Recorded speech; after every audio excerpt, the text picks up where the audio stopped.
The third book of Kings. Chapter 1. King David growing old, Abishag, a son of Matthias, is brought to him. Adonias pretending to reign, Nathan and Bethsabe obtained that Solomon should be declared and anointed king. Now King David was old and advanced in years, and when he was covered with clothes he was not warm. His servants therefore said to him, Let us seek for our lord the king a young virgin, and let her stand before the king, and cherish him, and sleep in his bosom, and warm our lord the king. So they sought a beautiful young woman in all the coasts of Israel, and they found Abishag, a son of Matthias, and brought her to the king. And the damsel was exceeding beautiful, and she slept with the king, and served him. The king did not know her. And Adonias, the son of Haggith, exalted himself, saying, I will be king. And he made himself chariots and horsemen, and 50 men to run before him. Neither did his father rebuke him at any time, saying, Why hast thou done this? And he also was very beautiful, and next in birth after Absalom. And he conferred with Joab the son of Sarviah, and with Abiathar the priest, who furthered Adonias' side. But Zadok the priest, and Benaias the son of Joiada, and Nathan the prophet, and Semai and Rai, and the strength of David's army, was not with Adonias. And Adonias, having slain rams and calves and all fat cattle by the stone of Zoheleth, which was near the fountain Rogel, invited all his brethren, the king's sons, and all the men of Judah, the king's servants. But Nathan the prophet, and Benanias, and all the valiant men, and Solomon his brother, he invited not. And Nathan said to Bethsabe, the mother of Solomon, Hast thou not heard that Adonias the son of Haggith reigneth, and our lord David knoweth it not? Now then come, take my counsel, and save thy life, and the life of thy son Solomon. Go and get thee into King David, and say to him, Didst not thou, my lord, O king, swear to me thy handmaid, saying, Solomon thy son shall reign after me, and he shall sit on my throne? Why then doth Adonias reign? And while thou art yet speaking there with the king, I will come in after thee, and fill up thy words. So Bethsabe went into the king, into the chamber. Now the king was very old, and Abishag the son of Matthias ministered to him. Bethsabe bowed herself, and worshipped the king. And the king said to her, What is thy will? She answered and said, My lord, thou didst swear to thy handmaid by the Lord thy God, saying, Solomon thy son shall reign after me, and he shall sit on my throne. And behold, now Adonias reigneth, and thou, my lord the king, knowest nothing of it. He hath killed oxen and all fat cattle, and many rams, and invited all the king's sons, and Abiathar the priest, and Joab the general of the army. But Solomon thy servant he invited not. And now, my lord, O king, the eyes of all Israel are upon thee, that thou shouldst tell them, Who shall sit on thy throne, my lord the king, after thee? Otherwise it shall come to pass, when my lord the king sleepeth with his fathers, that I and my son Solomon shall be counted offenders. As she was yet speaking with the king, Nathan the prophet came. And they told the king, saying, Nathan the prophet is here. When he was come in before the king, and had worshipped, bowing down to the ground, Nathan said, My lord, O king, hast thou said, Let Adonias reign after me, and let him sit upon my throne? Because he is gone down today, and hath killed oxen and fatlings, and many rams, and invited all the king's sons, and the captains of the army, and Abiathar the priest, and they are eating and drinking before him, and saying, God save King Adonias. But me thy servant, and Zadok the priest, and Benaias the son of Joiada, and Solomon thy servant he hath not invited. Is this word come out from my lord the king? And hast thou not told me thy servant who should sit on the throne of my lord the king after him? And King David answered and said, Call to me Bethsabe. And when she was come into the king, and stood before him, the king swore and said, As the Lord liveth, who hath delivered my soul out of all distress, even as I swore to thee by the Lord the God of Israel, saying, Solomon thy son shall reign after me, and he shall sit upon my throne in my stead, so will I do this day. And Bethsabe, bowing with her face to the earth, worshipped the king, saying, May my lord David live forever. King David also said, Call me Zadok the priest, and Nathan the prophet, and Benaiah the son of Joiada.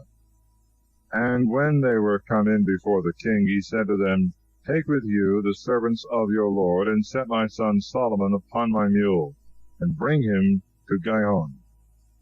And let Zadok the priest and Nathan the prophet anoint him there king over Israel. You shall sound the trumpet, and shall say, God save King Solomon. And you shall come up after him, and he shall come, and shall sit upon my throne, and he shall reign in my stead, and I will appoint him to be ruler over Israel and over Judah. And Benaiah the son of Joiada answered the king, saying, Amen. So saith the Lord, the God of my lord the king. As the Lord hath been with my lord the king, so be he with Solomon. Make his throne higher than the throne of my lord King David. So Zadok the priest and Nathan the prophet went down, and Benaiah the son of Joiada, and the Cherethiah, and Phelathai, and they set Solomon upon the mule of King David, and brought him to Gihon. And Zadok the priest took a horn of oil out of the tabernacle, and anointed Solomon. And they sounded the trumpet, and all the people said, God save King Solomon. And all the multitude went up after him, and the people played with pipes, and rejoiced with a great joy. And the earth rang with the noise of their cry. And Adonias and all that were invited by him heard it. And now the feast was at an end. And Joab also, hearing the sound of the trumpet, said, What meaneth this noise of the city in an uproar? While he yet spoke, Jonathan the son of Abiathar the priest came. And Adonias said to him, Come in, because thou art a valiant man, and bringest good news. And Jonathan answered Adonias, Not so, for our lord King David hath appointed Solomon king, and hath sent with him Zadok the priest, and Nathan the prophet, and Benaiah the son of Joiada, and the Cherethiah and Phelathai, and they have set him upon the king's mule. And Zadok the priest and Nathan the prophet have anointed him king in Gihon. They are gone up from thence rejoicing, so that the city rang again. This is the noise that you have heard. Moreover, Solomon sitteth upon the throne of the kingdom, and the king's servants going in have blessed our lord King David, saying, May God make the name of Solomon greater than thy name, and make his throne greater than thy throne. And the king adored in his bed.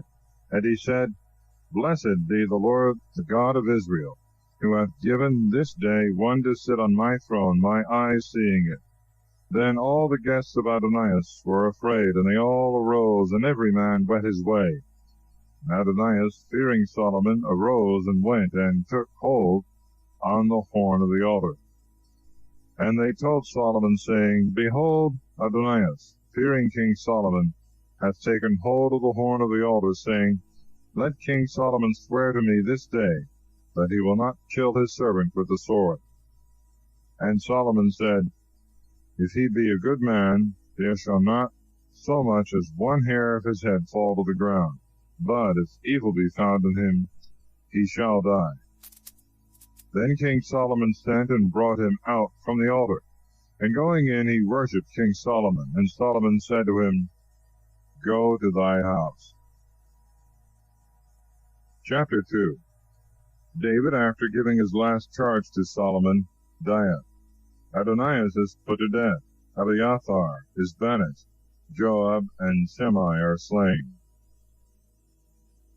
And the days of David drew nigh that he should die. And he charged his son Solomon, saying, I am going the way of all flesh.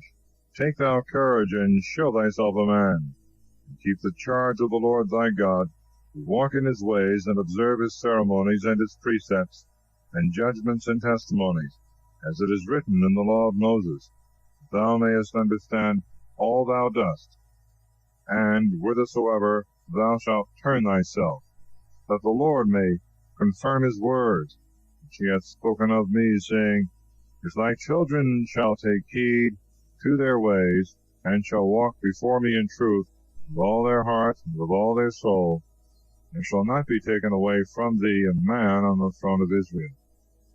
Thou knowest also what Joab the son of Sarvia hath done to me, what he did to the 2 captains of the army of Israel, to Abner the son of Ner, and to Amasa the son of Jether, whom he slew, and shed the blood of war in peace, put the blood of war on his girdle that was about his loins, and in his shoes that were on his feet. Do therefore according to thy wisdom, and let not his hoary head go down to hell in peace, but show kindness to the sons of Barzillai the Galadite, and let them eat at thy table, for they met me when I fled from the face of Absalom thy brother. Thou hast also with thee Semai the son of Gera, the son of Jimini of Bahurim, who cursed me with a grievous curse when I went to the camp. But because he came down to meet me when I passed over the Jordan, and I swore to him by the Lord, saying, I will not kill thee with a sword, do not thou hold him guiltless. But thou art a wise man, and knowest what to do with him. Thou shalt bring down his gray hairs with blood to hell. So David slept with his fathers, and was buried in the city of David. And the days that David reigned in Israel were 40 years. In Hebron he reigned 7 years, in Jerusalem 33. And Solomon sat upon the throne of his father David, and his kingdom was strengthened exceedingly. And Adonias the son of Haggith came to Bethsabe, the mother of Solomon. And she said to him, Is thy coming peaceable? He answered, Peaceable. And he added, I have a word to speak with thee. She said to him, Speak. And he said, Thou knowest that the kingdom was mine, and all Israel had preferred me to be their king, but the kingdom is transferred and is become my brother's, for it was appointed him by the Lord. Now therefore I ask one petition of thee, turn not away my face. And she said to him, Say on. And he said, I pray thee, speak to King Solomon, for he cannot deny thee anything, to give me Abishag the Shunammitess to wife. And Bethsabe said, Well, I will speak for thee to the king. Then Bethsabe came to King Solomon to speak to him for Adonias. The king arose to meet her, and bowed to her, and sat down upon his throne. And a throne was set for the king's mother, and she sat on his right hand. And she said to him, I desire one small petition of thee. Do not put me to confusion. And the king said to her, My mother, ask, for I must not turn away thy face. And she said, Let Abishag the Shunammitess be given to Adonias thy brother to wife. And King Solomon answered, and said to his mother, Why dost thou ask Abishag the Shunammitess for Adonias? Ask for him also the kingdom, for he is my elder brother, and Abiathar the priest, and Joab the son of Sarvia. Then King Solomon swore by the Lord, saying, So and so may God do to me, and add more, if Adonias hath not spoken this word against his own life. And now as the Lord liveth, who hath established me, and placed me upon the throne of David my father, and who hath made me a house, as he promised, Adonias shall be put to death this day. And King Solomon sent by the hand of Benaias, the son of Joiada, who slew him, and he died. And the king said also to Abiathar the priest, Go to Anathoth, to thy lands, for indeed thou art worthy of death. But I will not at this time put thee to death, because thou didst carry the ark of the Lord God before David my father, and hast endured trouble in all the troubles my father endured. So Solomon cast out Abiathar from being the priest of the Lord, that the word of the Lord might be fulfilled, which he spoke concerning the house of Heli in Shiloh. And the news came to Joab, because Joab had turned after Adonias, and had not turned after Solomon. And Joab fled into the tabernacle of the Lord, and laid hold on the horn of the altar. And it was told King Solomon that Joab was fled into the tabernacle of the Lord, and was by the altar. And Solomon sent Benaiah the son of Jehoiada, saying, Go, kill him. And Benaiah came to the tabernacle of the Lord, and said to him, Thus saith the king, Come forth. And he said, I will not come forth, but here I will die. Benaiah brought word back to the king, saying, Thus saith Joab. Thus he answered me. And the king said to him, Do as he hath said, and kill him, and bury him, and thou shalt remove the innocent blood which hath been shed by Joab from me and from the house of my father. The Lord shall return his blood upon his own head, because he murdered 2 men, just and better than himself, and slew them with a sword, my father David not knowing it, Abner the son of Ner, general of the army of Israel, and Amasa the son of Jether, general of the army of Judah. And their blood shall return upon the head of Joab, and upon the head of his seed forever. But to David and his seed, and his house, and to his throne, be peace forever from the Lord. So Benaiah the son of Jehoiada went up, and setting upon him, slew him, and he was buried in his house in the desert. And the king appointed Benaiah the son of Jehoiada in his room over the army. Zadok the priest he put in the place of Abiathar. The king also sent and called for Shimei, and said to him, Build thee a house in Jerusalem, and dwell there, and go not out from thence any whither.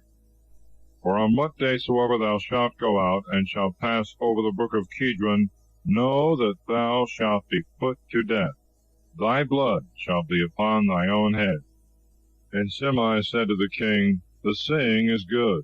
As my lord the king hath said, so will thy servant do. And Shimei dwelt in Jerusalem many days. And it came to pass after 3 years, that the servants of Shimei ran away to Achish, the son of Maachah, the king of Geth. It was told Shimei that his servants were gone to Geth. And Shimei arose, and saddled his ass, and went to Achish, to Geth, to seek his servants. And he brought them out of Geth. And it was told Solomon that Shimei had gone from Jerusalem to Geth, and was come back. And sending, he called for him, and said to him, Did I not protest to thee by the Lord, and tell thee before, On what day soever thou shalt go out and walk abroad any whither, know that thou shalt die? And thou answerest me, The word that I have heard is good. Why then hast thou not kept the oath of the Lord, and the commandment that I laid upon thee? The king said to Shimei, Thou knowest all the evil of which thy heart is conscious, which thou didst to David my father. The Lord hath returned thy wickedness upon thy own head.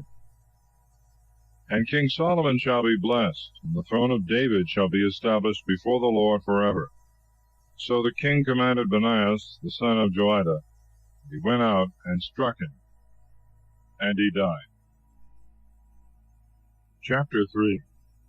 Solomon marrieth Pharaoh's daughter. He sacrificeth in Gabon. In the choice which God gave him, he preferreth wisdom, his wise judgment between the 2 harlots.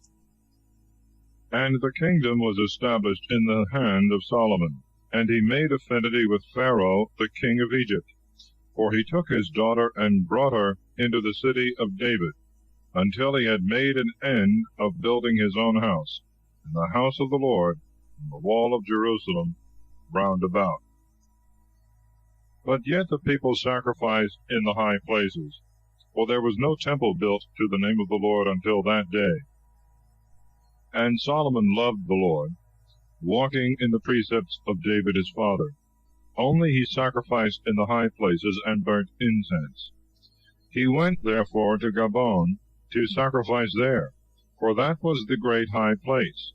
1,000 victims for holocausts did Solomon offer upon that altar in Gabon.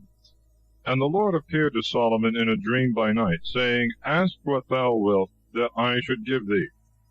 And Solomon said, Thou hast shown great mercy to thy servant David my father, even as he walked before thee in truth and justice, and an upright heart with thee. Thou hast kept thy great mercy for him, and hast given him a son to sit on his throne, as it is this day. And now, O Lord God, thou hast made thy servant king instead of David my father, and I am but a child, and know not how to go out and come in. And thy servant is in the midst of the people which thou hast chosen, an immense people, which cannot be numbered nor counted for multitude. Give therefore to thy servant an understanding heart, to judge thy people, and discern between good and evil. For who shall be able to judge this people, thy people, which is so numerous? And the word was pleasing to the Lord that Solomon had asked such a thing. And the Lord said to Solomon, Because thou hast asked this thing, and hast not asked for thyself long life or riches, nor the lives of thy enemies, but hast asked for thyself wisdom to discern judgment. Behold, I have done for thee according to thy words, and have given thee a wise and understanding heart, insomuch that there hath been no one like thee before thee, nor shall arise after thee.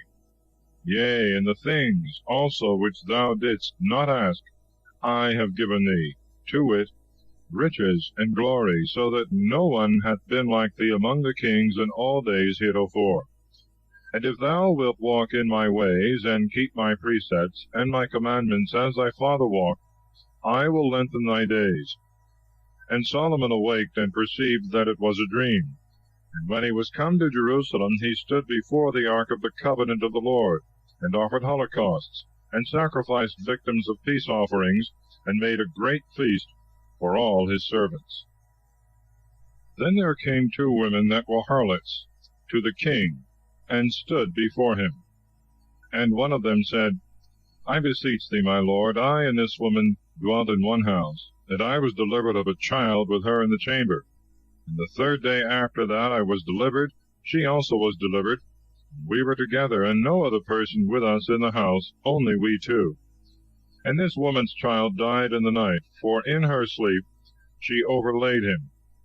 And rising in the dead time of the night, she took my child from my side, while I thy handmaid was asleep, and laid it in her bosom, and laid her dead child in my bosom.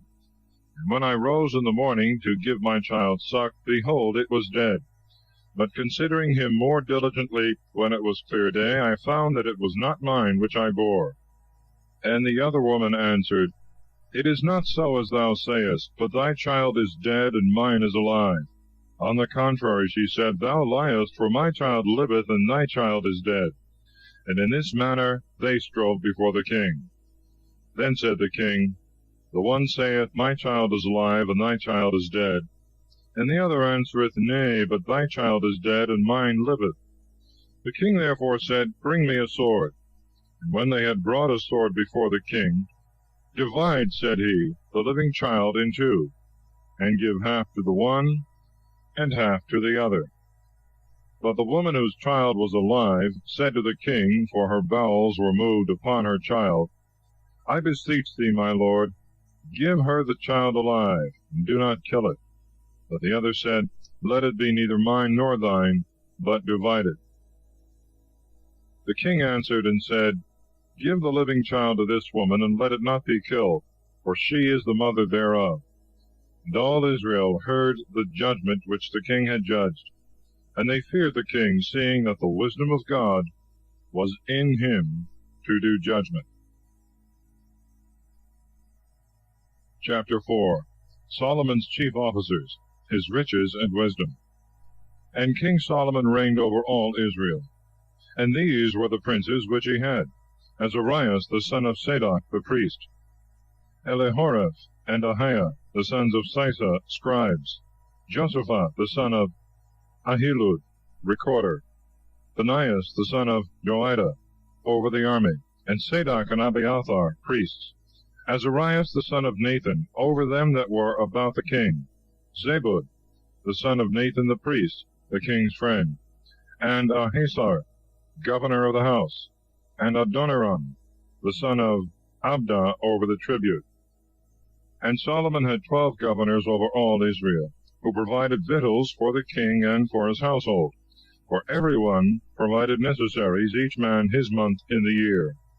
And these are their names: Ben-Hur, in Mount Ephraim, Bendekar, in Machis, and in Salibim, and in Bethsames, and in Elon, and in Bethanan.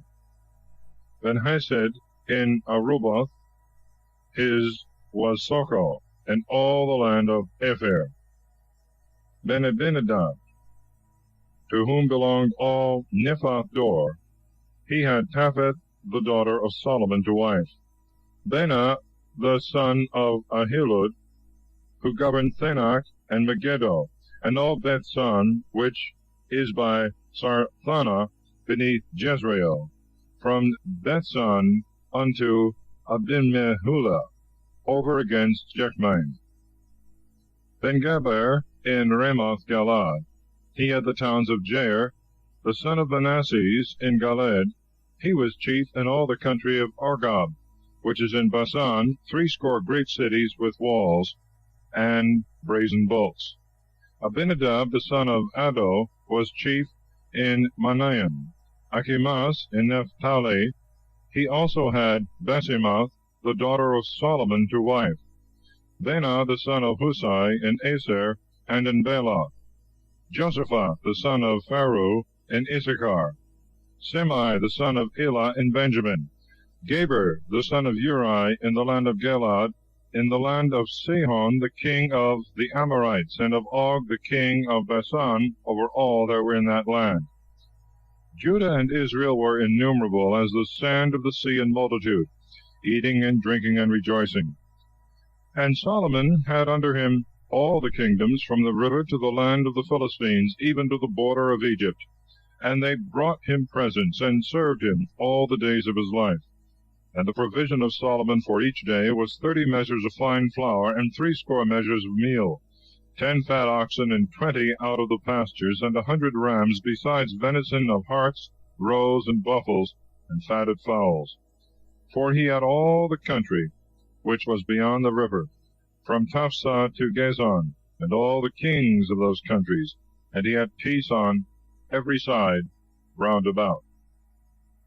And Judah and Israel dwelt without any fear, every one under his vine and under his fig tree, from Dan to Bersabeh, all the days of Solomon. And Solomon had 40,000 stalls of chariot horses, and 12,000 for the saddle. And the foresaid governors of the king fed them, and they furnished the necessaries also for King Solomon's table, with great care in their time. They brought barley also, and straw for the horses and beasts, to the place where the king was, according as it was appointed them. And God gave to Solomon wisdom and understanding exceeding much, and largeness of heart, as the sand that is on the seashore. And the wisdom of Solomon surpassed the wisdom of all the Orientals and of the Egyptians. And he was wiser than all men, wiser than Ethan the Ezrahite, and Heman, and Calcol, and Dorda, the sons of Mahal, and he was renowned in all nations round about. Solomon also spoke 3,000 parables, and his poems were 1,005. And he treated about trees, from the cedar that is in Libanus unto the hyssop that cometh out of the wall. And he discoursed of beasts, and of fowls, and of creeping things, and of fishes. And they came from all nations to hear the wisdom of Solomon, and from all the kings of the earth, who heard of his wisdom. Chapter 5. Hiram, king of Tyre, agreeth to furnish timber and workmen for building the temple, the number of workmen and overseers. And Hiram, king of Tyre, sent his servants to Solomon, for he heard that they had anointed him king in the room of his father.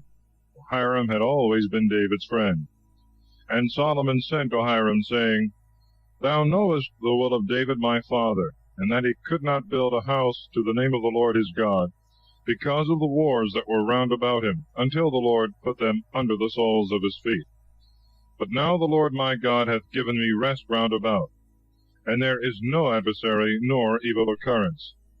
Wherefore I propose to build a temple to the name of the Lord my God, as the Lord spoke to David my father, saying, Thy son, whom I will set upon the throne in thy place, he shall build a house to my name.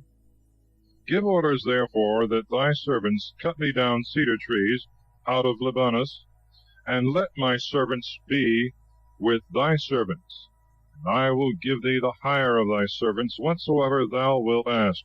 For thou knowest how there is not among my people a man that has skill to hew wood like to the Sidonians. Now when Hiram had heard the words of Solomon, he rejoiced exceedingly, and said, Blessed be the Lord God this day, who hath given to David a very wise son over this numerous people. And Hiram sent to Solomon, saying, I have heard all thou hast desired of me, and I will do all thy desire concerning cedar trees and fir trees. My servants shall bring them down from Libanus to the sea, and I will put them together in floats in the sea, and convey them to the place which thou shalt signify to me, and will land them there. Thou shalt receive them, and thou shalt allow me necessaries to furnish food for my household. So Hiram gave Solomon cedar trees and fir trees according to all his desire. And Solomon allowed Hiram 20,000 measures of wheat for provision for his house, and 20 measures of the purest oil. Thus gave Solomon to Hiram every year. And the Lord gave wisdom to Solomon, as he promised him. And there was peace between Hiram and Solomon, and they two made a league together. And King Solomon chose workmen out of all Israel, and the levy was of 30,000 men. And he sent them to Libanus, 2,000 every month by turns, so that 2 months they were at home. And Adoniram was over this levy. And Solomon had 70,000 to carry burdens, and 80,000 to hew stones in the mountain, besides the overseers who were over every work, in number 3,300 that ruled over the people, and them that did the work. And the king commanded that they should bring great stones, costly stones, for the foundation of the temple, and should square them. And the masons of Solomon and the masons of Hiram hewed them, and the Gibeons prepared timber and stones to build the house. Chapter 6. The building of Solomon's temple. And it came to pass in the 488th year after the children of Israel came out of the land of Egypt, in the 4th year of the reign of Solomon over Israel, in the month Zio, the same is the 2nd month, he began to build a house to the Lord. And the house which King Solomon built to the Lord was 80 cubits in length, and 20 cubits in breadth, and 30 cubits in height. And there was a porch before the temple of 20 cubits in length, according to the measure of the breadth of the temple, and it was 10 cubits in breadth before the face of the temple. And he made in the temple oblique windows. And upon the wall of the temple he built floors round about, in the walls of the house round about the temple and the oracle, and he made sides round about. The floor that was underneath was 5 cubits in breadth, and the middle floor was 6 cubits in breadth, and the third floor was 7 cubits in breadth. And he put beams in the house round about on the outside, that they might not be fastened in the walls of the temple. And the house, when it was in building, was built of stones hewed and made ready, so that there was neither hammer nor axe nor any tool of iron heard in the house when it was in building. The door for the middle side was on the right hand of the house, and by winding stairs they went up to the middle room, and from the middle to the third. So he built the house and finished it, and he covered the house with roofs of cedar. And he built a floor over all the house, 5 cubits in height, and he covered the house with timber of cedar. And the word of the Lord came to Solomon, saying, This house which thou buildest, if thou wilt walk in my statutes, and execute my judgments, and keep all my commandments, walking in them, I will fulfill my word to thee, which I spoke to David thy father. And I will dwell in the midst of the children of Israel, and will not forsake my people Israel. So Solomon built the house and finished it. And he built the walls of the house on the inside, with boards of cedar, from the floor of the house to the top of the walls, and to the roofs he covered it with boards of cedar on the inside, and he covered the floor of the house with planks of fir. And he built up 20 cubits with boards of cedar at the hinder part of the temple, from the floor to the top, and made the inner house of the oracle to be the Holy of Holies. And the temple itself before the doors of the oracle was 40 cubits long, and all the house was covered within with cedar, having the turnings and the joints thereof artfully wrought, and carvings projecting out. All was covered with boards of cedar, and no stone could be seen in the wall at all. And he made the oracle in the midst of the house, in the inner part, to set there the ark of the covenant of the Lord. Now the oracle was 20 cubits in length, and 20 cubits in breadth, and 20 cubits in height. And he covered and overlaid it with most pure gold, and the altar also he covered with cedar. And the house before the oracle he overlaid with most pure gold, and fastened on the plates with nails of gold. And there was nothing in the temple that was not covered with gold. The whole altar of the oracle he covered also with gold. And he made in the oracle 2 cherubims of olive tree, of 10 cubits in height. One wing of the cherub was 5 cubits, and the other wing of the cherub was 5 cubits. That is, in all 10 cubits, from the extremity of one wing to the extremity of the other wing. The second cherub also was 10 cubits, and the measure and the work was the same in both the cherubims. That is to say, one cherub was 10 cubits high, and in like manner the other cherub. And he set the cherubims in the midst of the inner temple. The cherubims stretched forth their wings, and the wing of the one touched one wall, and the wing of the other cherub touched the other wall. The other wings in the midst of the temple touched one another. And he overlaid the cherubims with gold. And all the walls of the temple round about he carved with divers figures and carvings. And he made in them cherubims and palm trees and divers representations, as it were standing out and coming forth from the wall. And the floor of the house he also overlaid with gold within and without. And in the entrance of the oracle he made little doors of olive tree, and posts of 5 corners, and 2 doors of olive tree. And he carved upon them figures of cherubims, and figures of palm trees, and carvings very much projecting. And he overlaid them with gold, and he covered both the cherubims and the palm trees, and the other things with gold. And he made in the entrance of the temple posts of olive tree 4 square, and 2 doors of fir tree, one of each side. And each door was double, and so opened with folding leaves. And he carved cherubims and palm trees, and carved work standing very much out. And he overlaid all with golden plates and square work by rule. And he built the inner court with 3 rows of polished stones, and 1 row of beams of cedar. In the 4th year was the house of the Lord founded in the month Zion. And in the 11th year, in the month Bul, which is the 8th month, the house was finished in all the works thereof, and in all the appurtenances thereof. And he was 7 years in building it. Solomon's palace, his house in the forest, and the queen's house, the work of the 2 pillars, the sea or ladder, and other vessels. And Solomon built his own house in 13 years, and brought it to perfection. He built also the house of the forest of Libanus. The length of it was 100 cubits, and the breadth 50 cubits, and the height 30 cubits, and 4 galleries between pillars of cedar, for he had cut cedar trees into pillars.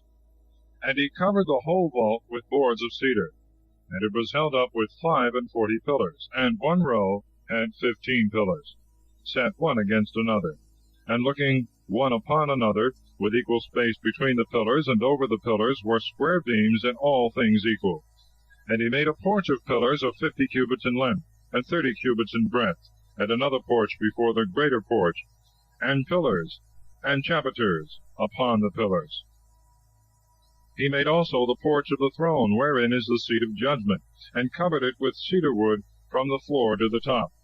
And in the midst of the porch was a small house, where he sat in judgment of the like work. He made also a house for the daughter of Pharaoh, whom Solomon had taken to wife, of the same work as this porch, all of costly stones, which were sawed by a certain rule, and measured both within and without, from the foundation to the top of the walls. and without unto the great court. And the foundations were of costly stones, great stones of 10 cubits or 8 cubits, and above there were costly stones of equal measure hewed, and in like manner planks of cedar. And the greater court was made round with 3 rows of hewed stones, and 1 row of planks of cedar. Moreover also in the inner court of the house of the Lord, and in the porch of the house. And King Solomon sent and brought Hiram from Tyre, the son of a widow woman of the tribe of Naphtali, whose father was a Tyrian, an artificer in brass, and full of wisdom and understanding and skill to work all work in brass. And when he was come to King Solomon, he wrought all his work.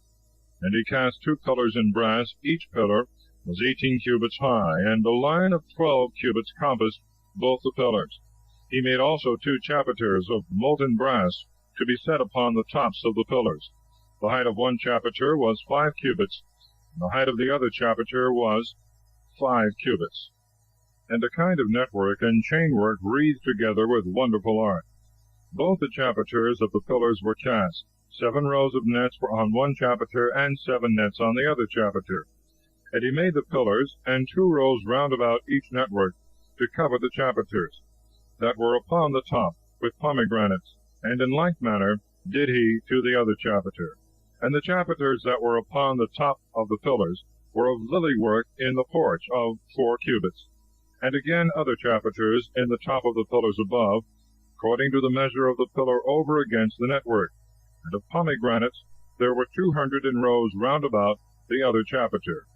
And he set up the pillars in the porch of the temple, and when he had set up the pillar on the right hand, he called the name thereof Jachin.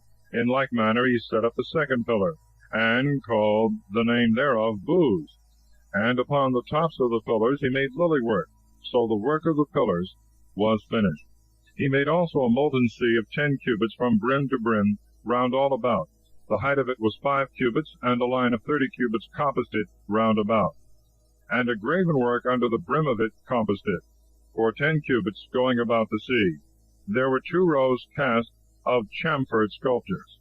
And it stood upon 12 oxen, of which 3 looked towards the north, and 3 towards the west, and 3 towards the south, and 3 towards the east. And the sea was above upon them, and their hinder parts were all hid within. And the laver was a handbreadth thick, and the brim thereof was like the brim of a cup, or the leaf of a crisp lily. It contained 2,000 baits. And he made 10 bases of brass. Every base was 4 cubits in length, and 4 cubits in breadth, and 3 cubits high. And the work itself of the bases was intergraven, and there were gravings between the joinings. And between the little crowns and the ledges were lions and oxen and cherubims, and in the joinings likewise above, and under the lions and oxen, as it were, bands of brass hanging down. And every base had 4 wheels, and axle-trees of brass, and at the 4 sides were undersetters under the laver molten, looking one against the other. The mouth also of the laver within was in the top of the chapiter, and that which appeared without was of 1 cubit all round, and together it was 1 cubit and a half. And in the corners of the pillars were divers engravings. The spaces between the pillars were square, not round. And the 4 wheels, which were at the 4 corners of the base, were joined one to another under the base. The height of a wheel was 1 cubit and a half. And they were such wheels as are used to be made in a chariot, and their axle-trees and spokes and strakes and naves were all cast. And the 4 undersetters that were at every corner of each base were of the base itself cast and joined together. And in the top of the base there was a round compass of 1/2 cubit, so wrought that the laver might be set thereon, having its gravings and divers sculptures of itself. He engraved also in those plates, which were of brass, and in the corners cherubims and lions and palm trees, in likeness of a man standing, so that they seemed not to be engraven, but added round about. After this manner he made 10 bases, of 1 casting and measure, and the like graving. He made also 10 lavers of brass. 1 laver contained 4 bases, and was of 4 cubits, and upon every base in all 10 he put as many lavers. And he set the 10 bases, 5 on the right side of the temple, and 5 on the left.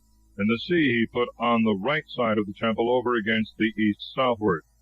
And Hiram made cauldrons, and shovels, and basins, and finished all the work of King Solomon in the temple of the Lord. The 2 pillars and the 2 cords of the chapiters, on the chapiters of the pillars, the 2 networks to cover the 2 cords that were upon the top of the pillars, and 400 pomegranates for the 2 networks, 2 rows of pomegranates for each network, to cover the cords of the chapiters which were upon the tops of the pillars, and the 10 bases, and the 10 lavers on the bases, and 1 sea, and 12 oxen under the sea, and the cauldrons, and the shovels, and the basins, all the vessels that Hiram made for King Solomon for the house of the Lord were of fine brass. In the plains of the Jordan did the king cast them in a clay ground between Succoth and Sartham. And Solomon placed all the vessels, but for exceeding great multitude the brass could not be weighed. And Solomon made all the vessels for the house of the Lord, the altar of gold, and the table of gold, upon which the loaves of proposition should be set, and the golden candlesticks, 5 on the right hand and 5 on the left, over against the oracle of pure gold, and the flowers like lilies, and the lamps over them of gold, and golden snuffers, and pots, and flesh hooks, and bowls, and mortars, and censers of most pure gold, and the hinges for the doors of the inner house of the Holy of Holies, and for the doors of the house of the temple, were of gold.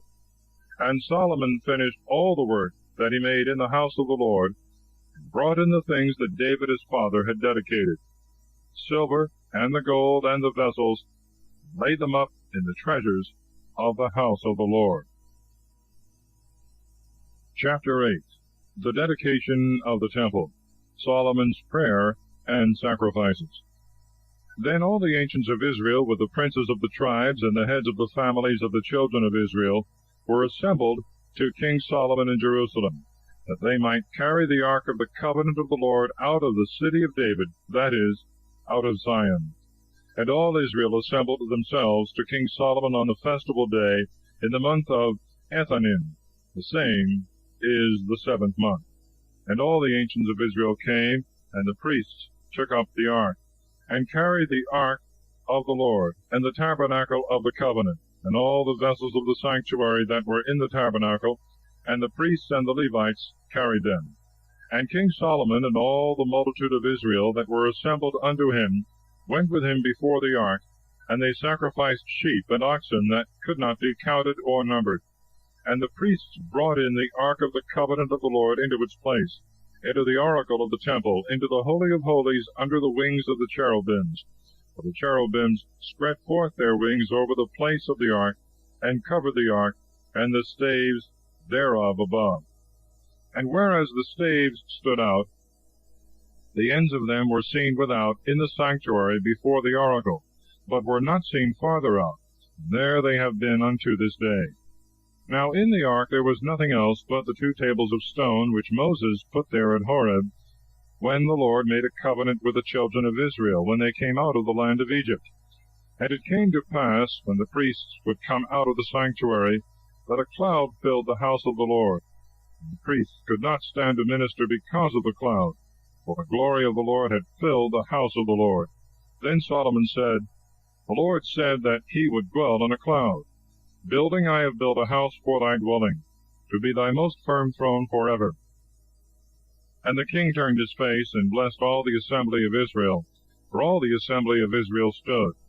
And Solomon said, Blessed be the Lord, the God of Israel, who spoke with his mouth to David my father, and with his own hands hath accomplished it, saying, Since the day that I brought my people Israel out of Egypt, I chose no city out of all the tribes of Israel for a house to be built, that my name might be there. But I chose David to be over my people Israel. David my father would have built a house to the name of the Lord, the God of Israel. And the Lord said to David my father, Whereas thou hast thought in thy heart to build a house to my name, thou hast done well in having this same thing in thy mind. Nevertheless, thou shalt not build me a house, but thy son, that shall come forth out of thy loins, he shall build a house to my name. The Lord hath performed his word which he spoke. And I stand in the room of David my father, and sit upon the throne of Israel, as the Lord promised, and have built a house to the name of the Lord, the God of Israel. And I have set there a place for the ark, wherein is the covenant of the Lord, which he made with our fathers when they came out of the land of Egypt. And Solomon stood before the altar of the Lord in the sight of the assembly of Israel, and spread forth his hands towards heaven, and said, Lord God of Israel, there is no God like thee in heaven above, or on earth beneath, who keepest covenant and mercy with thy servants that have walked before thee with all their heart, who hast kept with thy servant David my father what thou hast promised him. With thy mouth thou didst speak, and with thy hands thou hast performed, as this day proveth. Now therefore, O Lord God of Israel, keep with thy servant David my father what thou hast spoken to him, saying, There shall not be taken away of thee a man in my sight to sit on the throne of Israel, yet so that thy children take heed to their way, that they walk before me as thou hast walked in my sight. And now, Lord God of Israel, let thy words be established, which thou hast spoken to thy servant David my father. Is it then to be thought that God should indeed dwell upon earth? For if heaven and the heavens of heavens cannot contain thee, how much less this house which I have built? But have regard to the prayer of thy servant, and to his supplications, O Lord my God. Hear the hymn, and the prayer which thy servant prayeth before thee this day. That thy eyes may be open upon this house night and day, upon the house of which thou hast said, My name shall be there, that thou mayest hearken to the prayer which thy servant prayeth in this place to thee, that thou mayest hearken to the supplication of thy servant and of thy people Israel, whatsoever they shall pray for in this place, and hear them in the place of thy dwelling in heaven, and when thou hearest, show them mercy. If any man trespass against his neighbor, and have an oath upon him, wherewith he is bound, and come because of the oath before the altar to thy house, then hear thou in heaven, and do and judge thy servants, condemning the wicked, and bringing his way upon his own head, and justifying the just, and rewarding him according to his justice. If thy people Israel shall fly before their enemies, because they will sin against thee, and doing penance and confessing to thy name shall come, and pray and make supplications to thee in this house, then hear thou in heaven, and forgive the sin of thy people Israel, and bring them back to the land which thou gavest to their fathers. If heaven shall be shut up, and there shall be no rain because of their sins, and they praying in this place shall do penance to thy name, and shall be converted from their sins by occasion of their afflictions, then hear thou them in heaven, and forgive the sins of thy servants and of thy people Israel, and show them the good way wherein they should walk, and give rain upon thy land which thou hast given to thy people in possession. If a famine arise in the land, or a pestilence, or corrupt air, or blasting, or locust, or mildew, if their enemy afflict them, besieging the gates, whatsoever plague, whatsoever infirmity, whatsoever curse or imprecation shall happen to any man of thy people Israel, when a man shall know the wound of his own heart, and shall spread forth his hands in this house, then hear thou in heaven, in the place of thy dwelling, and forgive, and do so as to give to every one according to his ways, as thou shalt see his heart, for thou only knowest the heart of all the children of men, that they may fear thee all the days that they live upon the face of the land which thou hast given to our fathers. Moreover also the stranger who is not of thy people Israel, when he shall come out of a far country for thy name's sake, for they shall hear everywhere of thy great name, and thy mighty hand, and thy stretched out arms, so when he shall come and shall pray in this place, then hear thou in heaven in the firmament of thy dwelling place, and do all those things for which that stranger shall call upon thee, that all the people of the earth may learn to fear thy name, as do thy people Israel, and may prove that thy name is called upon on this house which I have built. If thy people go out to war against their enemies, by what way soever thou shalt send them, they shall pray to thee towards the way of the city, which thou hast chosen, and towards the house which I have built to thy name. And then hear thou in heaven their prayers and their supplications, and do judgment for them. But if they sin against thee, for there is no man who sinneth not, and thou being angry deliver them up to their enemies, so that they be led away captives into the land of their enemies, far or near, then if they do penance in their heart in the place of captivity, and being converted make supplication to thee in their captivity, saying, We have sinned, we have done unjustly, we have committed wickedness, and return to thee with all their heart and all their soul in the land of their enemies, to which they had been led captives, and pray to thee towards the way of their land, which thou gavest to their fathers, and of the city which thou hast chosen, and of the temple which I have built to thy name. Then hear thou in heaven, in the firmament of thy throne, their prayers and their supplications, and do judgment for them. And forgive thy people that have sinned against thee, and all their iniquities by which they have transgressed against thee, and give them mercy before them that have made them captive, that they may have compassion on them. For they are thy people, and thy inheritance, whom thou hast brought out of the land of Egypt, from the midst of the furnace of iron, that thy eyes may be open to the supplication of thy servant, and of thy people Israel, to hear them in all things, for which they shall call upon thee. For thou hast separated them to thyself for an inheritance from among all the people of the earth. Thou hast spoken by Moses thy servant, when thou broughtest our fathers out of Egypt, O Lord God. And it came to pass, when Solomon had made an end of praying all this prayer and supplication to the Lord, that he rose from before the altar of the Lord, for he had fixed both knees on the ground, and had spread his hands towards heaven.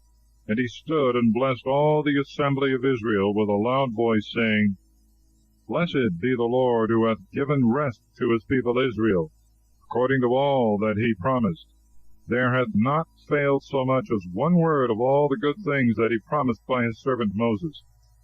Lord our God be with us, as he was with our fathers, and not leave us, nor cast us off. But may he incline our hearts to himself, that we may walk in all his ways, and keep his commandments, and his ceremonies, and all his judgments, which he commanded our fathers. And let these my words wherewith I have prayed before the Lord be nigh unto the Lord our God day and night, that he may do judgment for his servant, and for his people Israel day by day, that all the people of the earth may know that the Lord he is God, and there is no other besides him.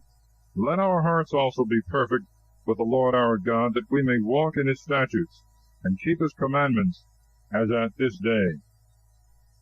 And the king and all Israel with him offered victims before the Lord. And Solomon slew victims of peace offerings, which he sacrificed to the Lord, 22,000 oxen, and 120,000 sheep. So the king and the children of Israel dedicated the temple of the Lord. In that day the king sanctified the middle of the court that was before the house of the Lord, for there he offered the holocaust, and sacrifice, and fat of the peace offerings, because the brazen altar that was before the Lord was too little to receive the holocaust, and sacrifice, and fat of the peace offerings. And Solomon made at the same time a solemn feast, and all Israel with him, a great multitude, from the entrance of Emath to the river of Egypt, before the Lord our God 7 days and 7 days, that is, 14 days. And on the 8th day he sent away the people, and they blessed the king, and went to their dwellings rejoicing, and glad in heart for all the good things that the Lord had done for David his servant, and for Israel his people. Chapter 9. The Lord appeareth again to Solomon. He buildeth cities. He sendeth a fleet to Ophir. And it came to pass, when Solomon had finished the building of the house of the Lord, and the king's house, and all that he desired, and was pleased to do, that the Lord appeared to him the second time, as he had appeared to him in Gabon. And the Lord said to him, I have heard thy prayer and thy supplication, which thou hast made before me. I have sanctified this house, which thou hast built, to put my name there forever, and my eyes and my heart shall be there always.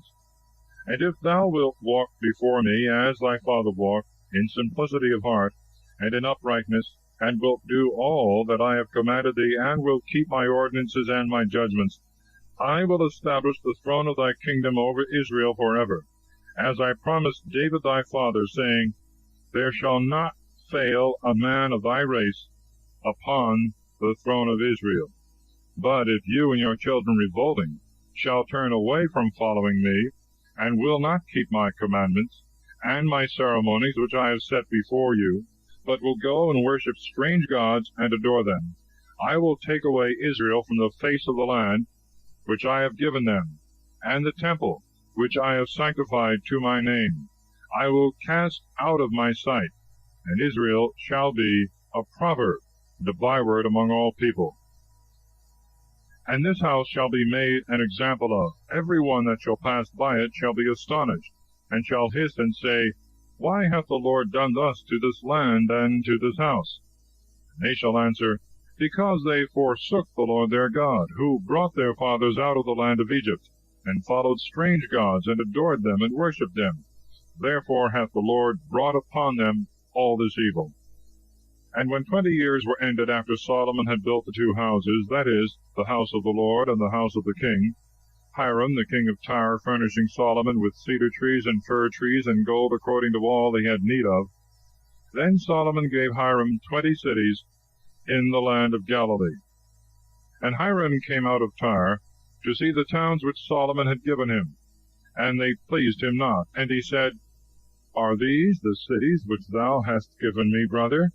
And he called them the land of Chabul unto this day. And Hiram sent to King Solomon 120 talents of gold. This is the sum of the expenses which King Solomon offered to build the house of the Lord, and his own house, and Millo, and the wall of Jerusalem, and Heser, and Megiddo, and Gezer. Pharaoh the king of Egypt came up, and took Gezer, and burnt it with fire, and slew the Canaanite that dwelt in the city, and gave it for a dowry to his daughter, Solomon's wife. So Solomon built Gezer, and Betharon the nether, and Bela, and Palmyra in the land of the wilderness, and all the towns that belonged to himself, and were not walled, he fortified, the cities also of the chariots, the cities of the horsemen, and whatsoever he had a mind to build in Jerusalem, and Libanus, and in all the land of his dominion.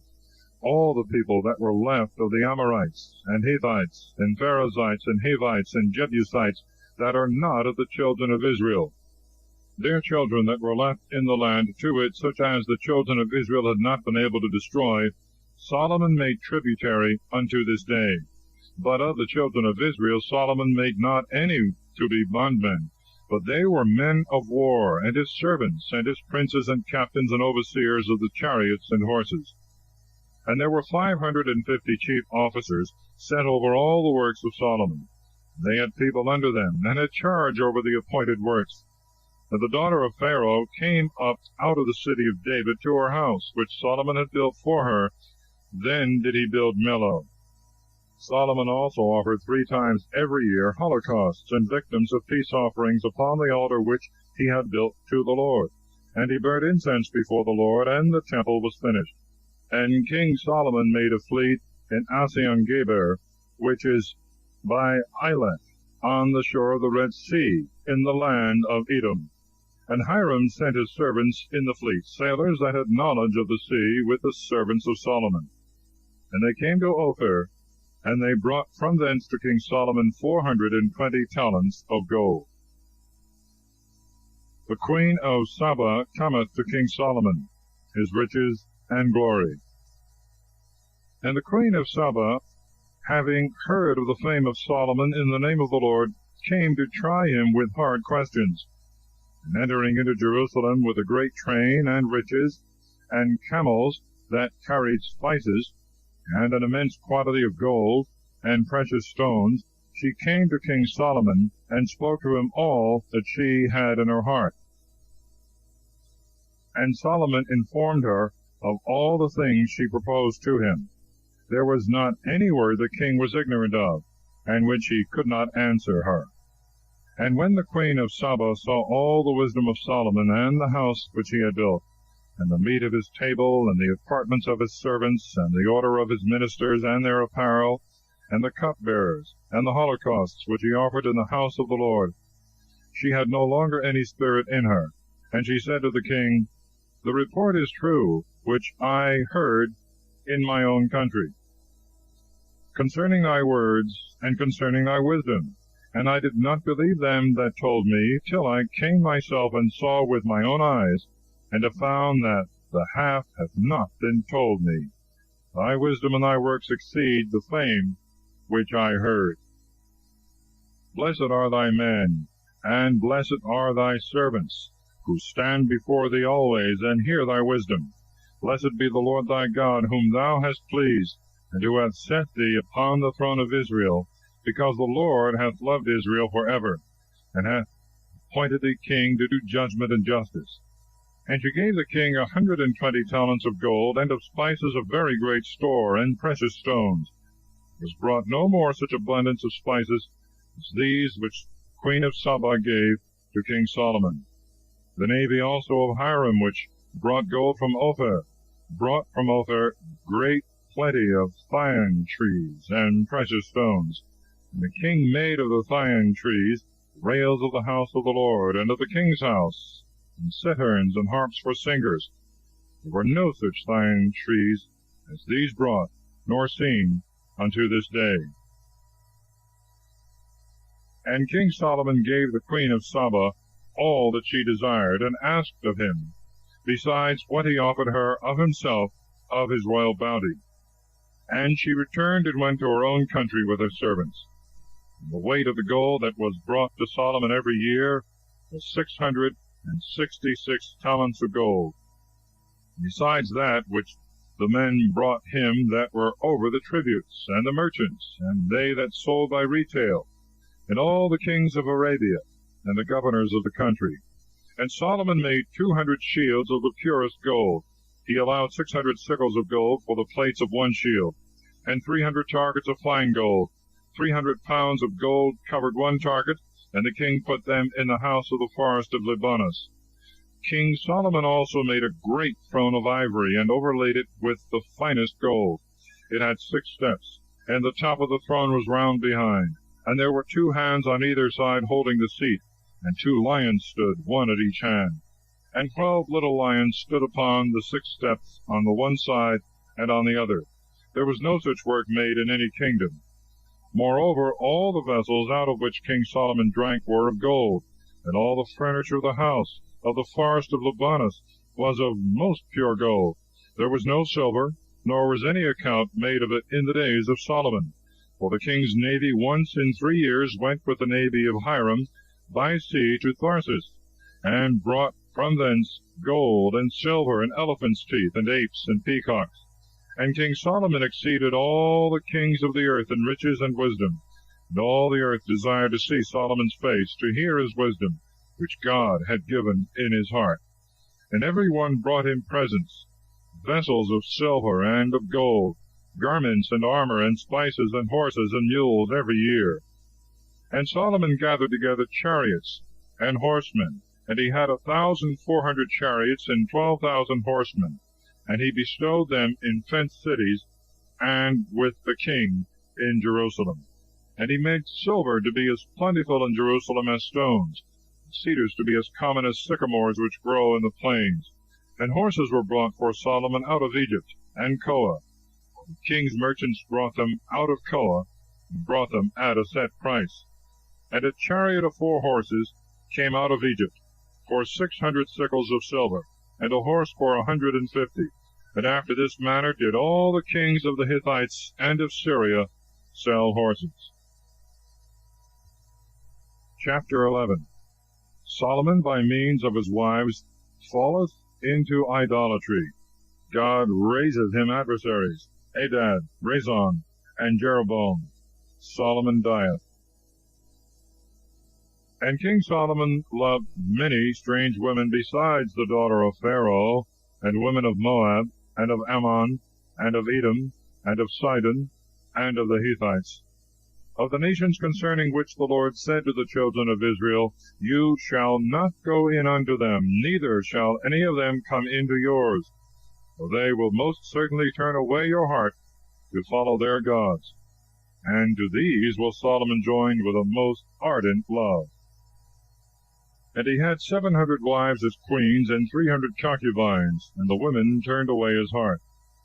And when he was now old, his heart was turned away by women to follow strange gods. And his heart was not perfect with the Lord his God, as was the heart of David his father. But Solomon worshipped Astarte, the goddess of the Sidonians, and Moloch, the idol of the Ammonites.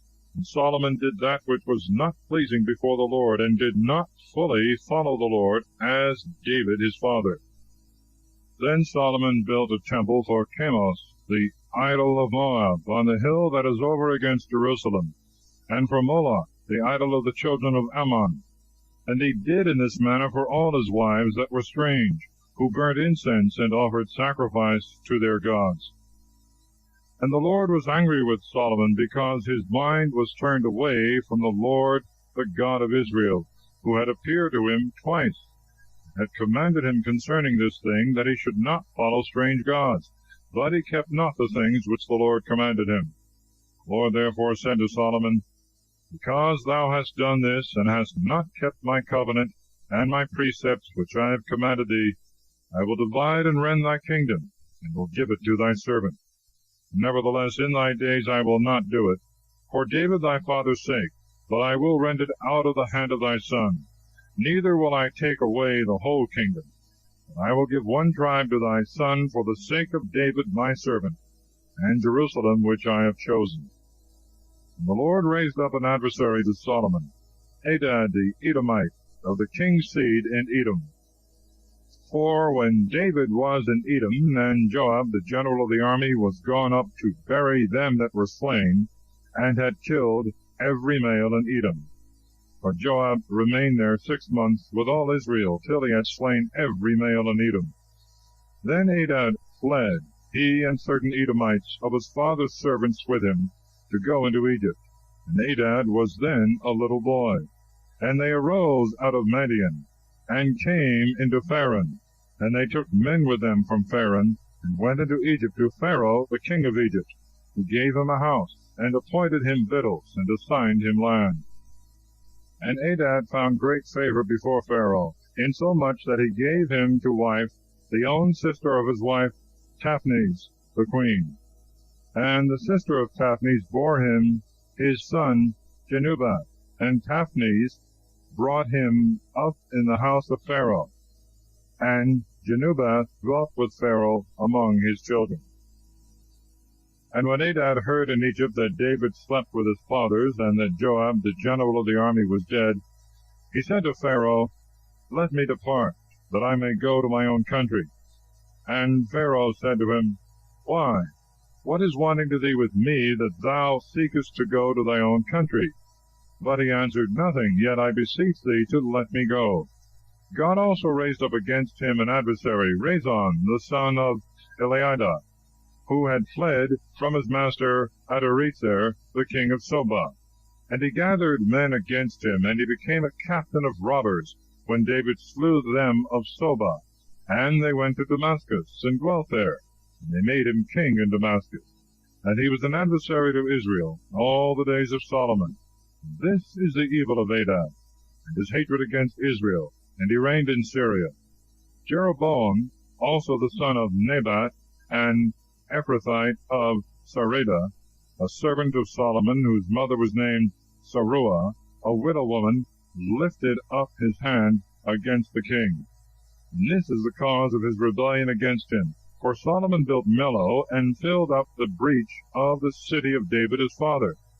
And Jeroboam was a valiant and mighty man, and Solomon, seeing him a young man, ingenious and industrious, made him chief over the tributes of all the house of Joseph. So it came to pass at that time that Jeroboam went out of Jerusalem, and the prophet Ahias the Silonite, clad with a new garment, found him in the way, and they two were alone in the field. And Ahias, taking his new garment, wherewith he was clad, divided it into 12 parts.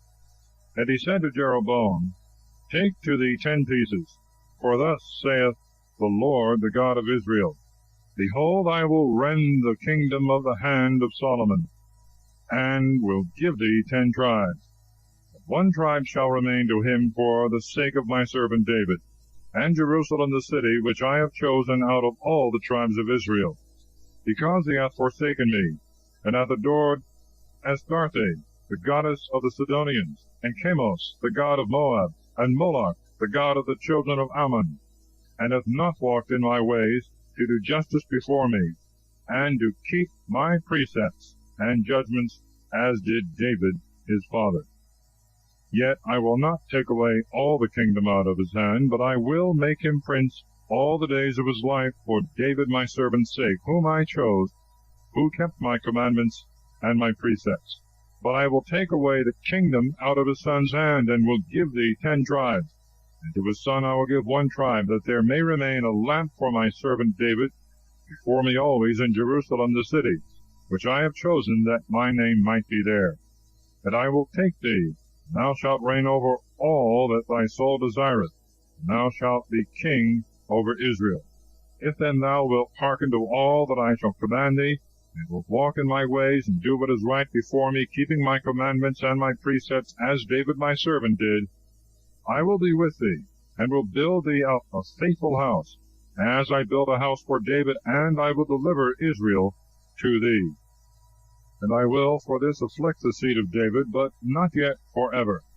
Solomon therefore sought to kill Jeroboam, but he arose and fled into Egypt to Shishak, the king of Egypt, and was in Egypt till the death of Solomon.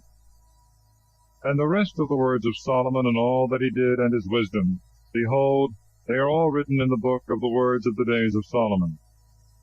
And the days that Solomon reigned in Jerusalem over all Israel were 40 years. And Solomon slept with his fathers, and was buried in the city of David his father, and Rehoboam his son reigned in his stead. Chapter 12. Rehoboam, following the counsel of young men, alienated from him the minds of the people. They make Jeroboam king over 10 tribes. He setteth up idolatry. And Rehoboam went to Shechem, for thither were all Israel come together to make him king. But Jeroboam, the son of Nebat, who was yet in Egypt, a fugitive from the face of King Solomon, hearing of his death, returned out of Egypt. And they sent and called him. And Jeroboam came, and all the multitude of Israel. And they spoke to Rehoboam, saying, Thy father laid a grievous yoke upon us. Now therefore do thou take off a little of the grievous service of thy father, and of his most heavy yoke, which he put upon us, and we will serve thee. And he said to them, Go till the 3rd day, and come to me again. And when the people was gone, King Rehoboam took counsel with the old men that stood before Solomon his father while he yet lived. And he said, What counsel do you give me, that I may answer this people? They said to him, If thou wilt yield to this people today, condescend to them, and grant their petition, and wilt speak gentle words to them, they will be thy servants always. But he left the counsel of the old men which they had given him, and consulted with the young men that had been brought up with him, and stood before him.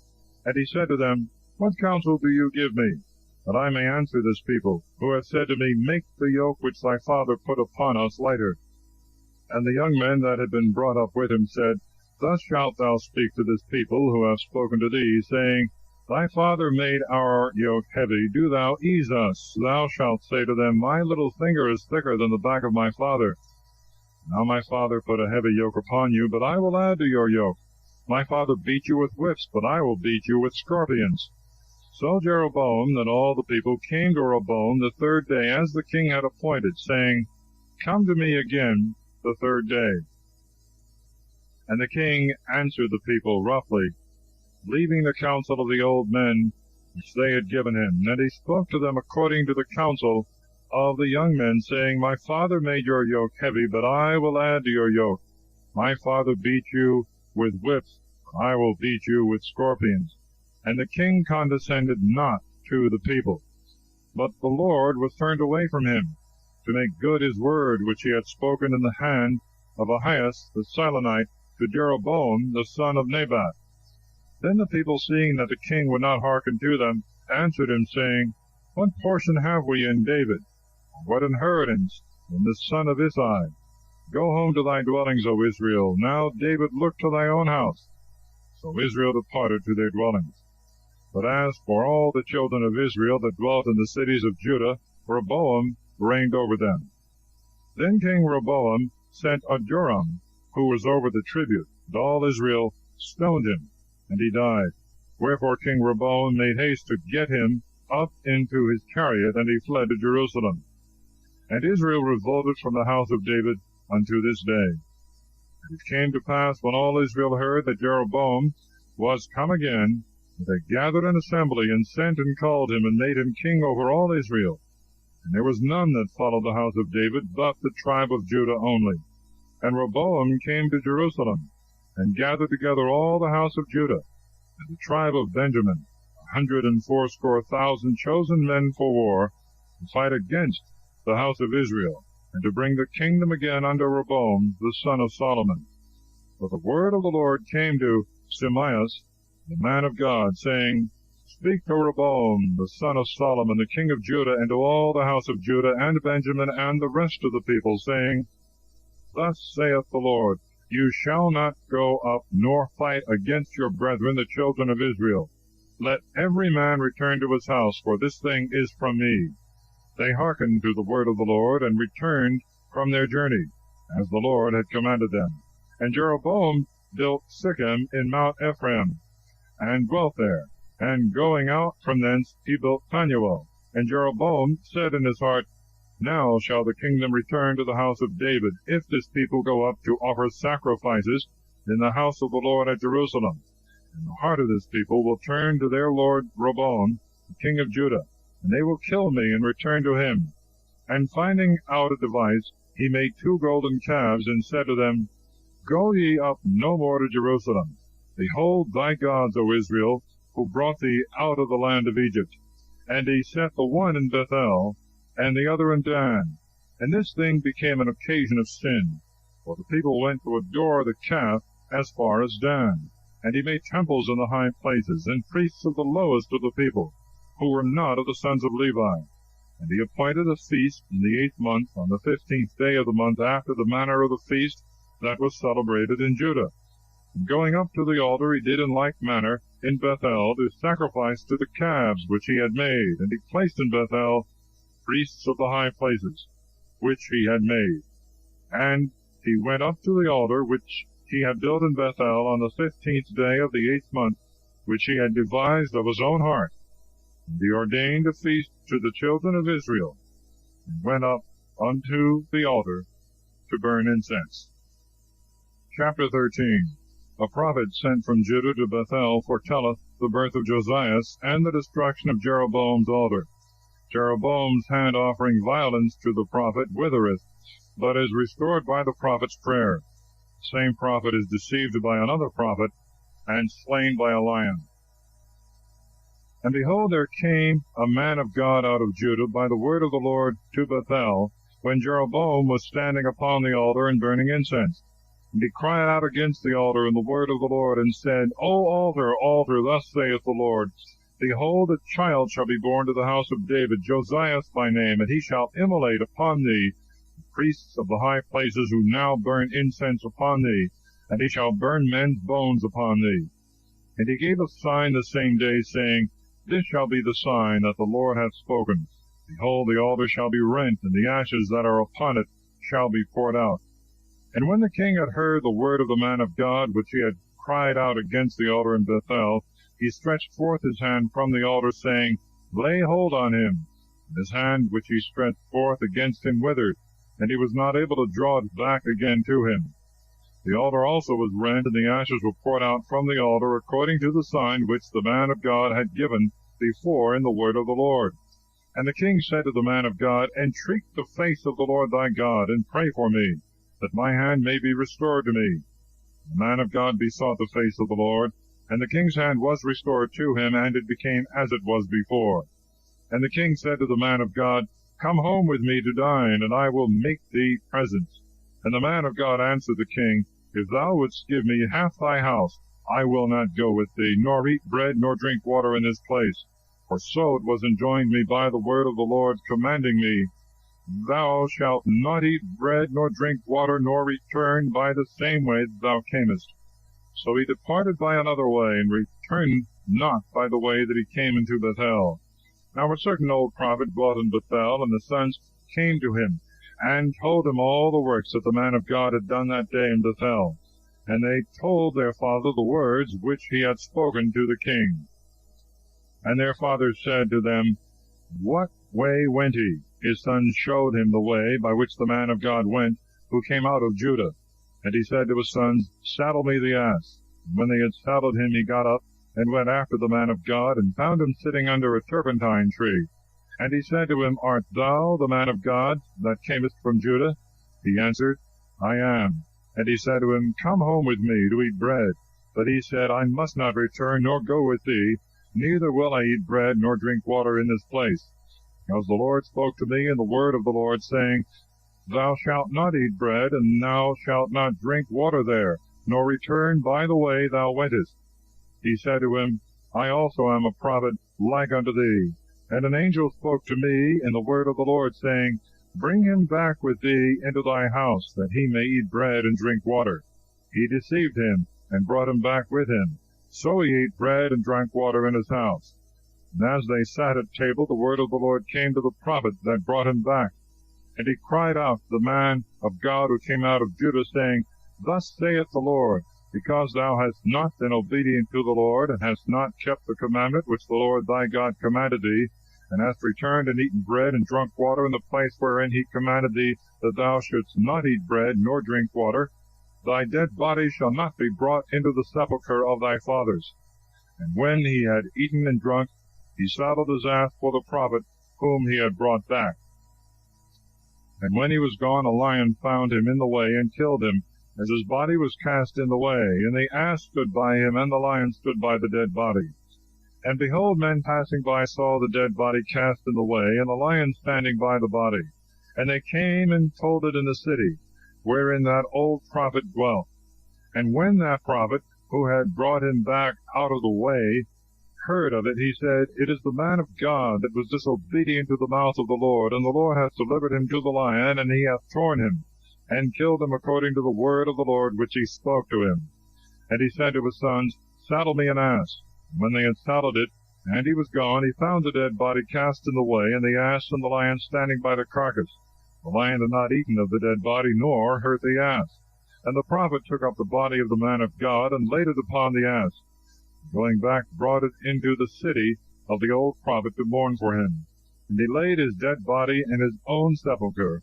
And they mourned over him, saying, Alas, alas, my brother. And when they had mourned over him, he said to his sons, When I am dead, bury me in the sepulchre wherein the man of God is buried. Lay my bones beside his bones. Assuredly, word shall come to pass, which he hath foretold in the word of the Lord against the altar that is in Bethel, and against all the temples of the high places that are in the cities of Samaria. After these words Jeroboam came not back from his wicked way, but on the contrary he made of the meanest of the people priests of the high places. Whosoever would, he filled his hand, and he was made a priest of the high places. And for this cause did the house of Jeroboam sin, and was cut off and destroyed from the face of the earth. Chapter 14. Ahias prophesieth the destruction of the family of Jeroboam. He dieth, and is succeeded by his son Nadab. The king of Egypt taketh and pillageth Jerusalem. Rehoboam dieth, and his son Abiam succeedeth. At that time Abiah the son of Jeroboam fell sick. And Jeroboam said to his wife, Arise, and change thy dress, that thou be not known to be the wife of Jeroboam, and go to Silo, where Ahias the prophet is, who told me that I should reign over this people. Take also with thee 10 loaves and cracknels and a pot of honey, and go to him, for he will tell thee what shall become of this child. Jeroboam's wife did as he told her, and rising up went to Silo, and came to the house of Ahias. But he could not see, for his eyes were dim by reason of his age. And the Lord said to Ahias, Behold, the wife of Jeroboam cometh in to consult thee concerning her son that is sick. Thus and thus shalt thou speak to her. So when she was coming in, and made as if she were another woman, Ahias heard the sound of her feet coming in at the door, and said, Come in, thou wife of Jeroboam. Why dost thou feign thyself to be another? But I am sent to thee with heavy tidings. Go and tell Jeroboam, Thus saith the Lord, the God of Israel, Forasmuch as I exalted thee from among the people, and made thee prince over my people Israel, and rent the kingdom away from the house of David, and gave it to thee, and thou hast not been as my servant David, who kept my commandments, and followed me with all his heart, doing that which was well-pleasing in my sight, but hast done evil above all that were before thee, and hast made thee strange gods and molten gods, to provoke me to anger, and hast cast me behind thy back. Therefore, behold, I will bring evils upon the house of Jeroboam, and will cut off from Jeroboam him that pisseth against the wall, him that is shut up, and the last in Israel. And I will sweep away the remnant of the house of Jeroboam, as dung is swept away, till all be clean. Them that shall die of Jeroboam in the city the dogs shall eat. Them that shall die in the field the birds of the air shall devour. For the Lord hath spoken it. Arise thou therefore, and go to thy house, and when thy feet shall be entering into the city, the child shall die. And all Israel shall mourn for him, and shall bury him, for he only of Jeroboam shall be laid in a sepulchre, because in his regard there is found a good word from the Lord, the God of Israel, in the house of Jeroboam. And the Lord hath appointed himself a king over Israel, who shall cut off the house of Jeroboam in this day, and in this time. And the Lord God shall strike Israel as a reed is shaken in the water, and he shall root up Israel out of this good land which he gave to their fathers, and shall scatter them beyond the river, because they have made to themselves groves to provoke the Lord. And the Lord shall give up Israel for the sins of Jeroboam, who hath sinned, and made Israel to sin. And the wife of Jeroboam arose and departed, and came to Thirsa. And when she was coming into the threshold of the house, the child died, and they buried him. And all Israel mourned for him according to the word of the Lord, which he spoke by the hand of his servant Ahias the prophet. And the rest of the acts of Jeroboam, how he fought and how he reigned, behold, they are written in the books of the words of the days of the kings of Israel. And the days that Jeroboam reigned were 22 years, and he slept with his fathers, and Nadab his son reigned in his stead. And Rehoboam the son of Solomon reigned in Judah. Rehoboam was 41 years old when he began to reign, and he reigned 17 years in Jerusalem the city, which the Lord chose out of all the tribes of Israel to put his name there. And his mother's name was Naamah, an Ammonitess. And Judah did evil in sight of the Lord, and provoked him above all that their fathers had done in their sins which they committed. For they also built them altars, and statues, and groves upon every high hill, and under every green tree. There were also the effeminate in the land, and they did according to all the abominations of the people whom the Lord had destroyed before the face of the children of Israel. And in the 5th year of the reign of Rehoboam, Shishak king of Egypt came up against Jerusalem. And he took away the treasures of the house of the Lord, and the king's treasures, and carried all off, as also the shields of gold which Solomon had made. And Rehoboam made shields of brass instead of them, and delivered them into the hand of the captains of the shield-bearers, and of them that kept watch before the gate of the house. And when the king went into the house of the Lord, they whose office it was to go before him carried them, and afterwards they brought them back to the armory of the shield-bearers. Now the rest of the acts of Rehoboam, and all that he did, behold, they are written in the book of the words of the days of the kings of Judah. And there was war between Rehoboam and Jeroboam always. And Rehoboam slept with his fathers, and was buried with them in the city of David. And his mother's name was Naamah, an Ammonitess, and Abiam his son reigned in his stead. Chapter 15. The acts of Abiam and of Asa, kings of Judah, and of Nadab and Baasa, kings of Israel. Now in the 18th year of the reign of Jeroboam, the son of Nebat, Abiam reigned over Judah. He reigned 3 years in Jerusalem. The name of his mother was Maachah, the daughter of Absalom. And he walked in all the sins of his father, which he had done before him. And his heart was not perfect with the Lord his God, as was the heart of David his father. But for David's sake the Lord his God gave him a lamp in Jerusalem, to set up his son after him, and to establish Jerusalem, because David had done that which was right in the eyes of the Lord, and had not turned aside from anything that he commanded him all the days of his life, except the matter of Urias the Hittite. But there was war between Rehoboam and Jeroboam all the time of his life.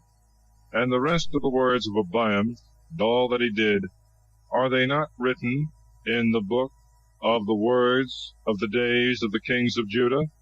And there was war between Abiam and Jeroboam. And Abiam slept with his fathers, and they buried him in the city of David. And Asa his son reigned in his stead. And so in the 20th year of Jeroboam king of Israel reigned Asa king of Judah. And he reigned 41 years in Jerusalem. His mother's name was Maachah, the daughter of Absalom. And Asa did that which was right in the sight of the Lord, as did David his father. And he took away the effeminate out of the land, and he removed all the filth of the idols which his fathers had made. Moreover, he also removed his mother Maachah from being the princess in the sacrifices of Priapus, and in the grove which she had consecrated to him. And he destroyed her den, and broke in pieces the filthy idol, and burnt it by the torrent Kidron. But the high places he did not take away. Nevertheless, the heart of Asa was perfect with the Lord all his days. And he brought in the things which his father had dedicated, and he had vowed into the house of the Lord silver and gold and vessels. And there was war between Asa and Baasa, king of Israel, all their days. And Baasa, king of Israel, went up against Judah, and built Ramah, that no man might go out or come in, of the side of Asa, king of Judah. Then Asa took all the silver and gold that remained in the treasures of the house of the Lord, and in the treasures of the king's house, and delivered it into the hands of his servants, and sent them to Ben-hadad, son of Tebrimon, the son of Hazael, king of Syria, who dwelt in Damascus, saying, There is a league between me and thee, and between my father and thy father. Therefore I have sent thee presents of silver and gold, and I desire thee to come and break thy league with Baasa, king of Israel, that he may depart from me. Ben-hadad, hearkening to King Asa, sent the captains of his army against the cities of Israel, and they smote Ahian, and Dan, and Abel-damon, Mecca, and all Kinneroth, that is all the land of Naphtali. And when Baasa had heard this, he left off building Ramah, and returned into Thirsa. But King Asa sent word into all Judah, saying, Let no man be excused. And they took away the stones from Ramah, and the timber thereof wherewith Baasa had been building. And with them King Asa built Gibeah of Benjamin, and Maspah. But the rest of all the acts of Asa, and all his strength, and all that he did, and the cities that he built, are they not written in the book of the words of the days of the kings of Judah? But in the time of his old age he was diseased in his feet. And he slept with his fathers, and was buried with them in the city of David his father. And Joshaphat his son reigned in his place. But Nadab the son of Jeroboam reigned over Israel the 2nd year of Asa king of Judah, and he reigned over Israel 2 years. And he did evil in the sight of the Lord, and walked in the ways of his father, and in his sins, wherewith he made Israel to sin. And Baasa the son of Ahias of the house of Issachar conspired against him, and slew him in Gibbethon, which is a city of the Philistines, for Nadab and all Israel besieged Gibbethon. So Baasa slew him in the 3rd year of Asa king of Judah, and reigned in his place. And when he was king, he cut off all the house of Jeroboam. He left not so much as one soul of his seed, till he had utterly destroyed him, according to the word of the Lord which he had spoken in the hand of Ahias the Silonite, because of the sin of Jeroboam, which he had sinned, and wherewith he had made Israel to sin, and for the offense wherewith he provoked the Lord, the God of Israel. But the rest of the acts of Nadab, and all that he did, are they not written in the book of the words of the days of the kings of Israel? And there was war between Asa and Baasa, the king of Israel, all their days. The 3rd year of Asa king of Judah, Baasa, the son of Ahias, reigned over all Israel in Thirsa 24 years. And he did evil before the Lord, and walked in the ways of Jeroboam, and in his sins, wherewith he made Israel to sin. Chapter 16. Jehu prophesieth against Baasa. His son Elah is slain, and all his family destroyed by Zomri, of the reign of Omri, father of Achab. Then the word of the Lord came to Jehu the son of Hanani against Baasa, saying, Forasmuch as I have exalted thee out of the dust, and made thee prince over my people Israel, thou hast walked in the ways of Jeroboam, and hast made my people Israel to sin, to provoke me to anger with their sins. Behold, I will cut down the posterity of Baasa, and the posterity of his house, and I will make thy house as the house of Jeroboam the son of Nebat. Him that dieth of Baasa in the city the dog shall eat, and him that dieth of his in the country the fowls of the air shall devour. But the rest of the acts of Baasa, and all that he did, and his battles, are they not written in the book of the words of the days of the kings of Israel? So Baasa slept with his fathers, and was buried in Thirsa, and Elah his son reigned in his stead. And when the word of the Lord came in the hand of Jehu the son of Hanani the prophet against Baasa, and against his house, and against all the evil that he had done before the Lord, to provoke him to anger by the works of his hands, to become as the house of Jeroboam, for this cause he slew him, that is to say, Jehu, the son of Hanani the prophet. In the 26th year of Asa king of Judah, Elah the son of Baasa reigned over Israel in Thirsa 2 years, and his servant Zomri, who was captain of half the horsemen, rebelled against him. Now Elah was drinking in Thirsa, and drunk in the house of Arsa, the governor of Thirsa. And Zomri, rushing in, struck him, and slew him in the 27th year of Asa king of Judah, and he reigned in his stead. And when he was king, and sat upon his throne, he slew all the house of Baasa, and he left not one thereof to piss against a wall, and all his kinsfolks and friends. And Zomri destroyed all the house of Baasa, according to the word of the Lord, that he had spoken to Baasa in the hand of Jehu the prophet. For all the sins of Baasa, and the sins of Elah his son, who sinned, and made Israel to sin, provoking the Lord, the God of Israel, with their vanities. But the rest of the acts of Elah, and all that he did, are they not written in the book of the words of the days of the kings of Israel? In the 27th year of Asa king of Judah, Zomri reigned 7 days in Thirsa. Now the army was besieging Gibbethon, a city of the Philistines. And when they heard that Zomri had rebelled and slain the king, all Israel made Omri their king, who was general over Israel in the camp that day. And Omri went up, and all Israel with him from Gibbethon, and they besieged Thirsa. And Zomri, seeing that the city was about to be taken, went into the palace and burnt himself with the king's house. And he died in his sins, which he had sinned, doing evil before the Lord, and walking in the way of Jeroboam, and in his sin, wherewith he made Israel to sin.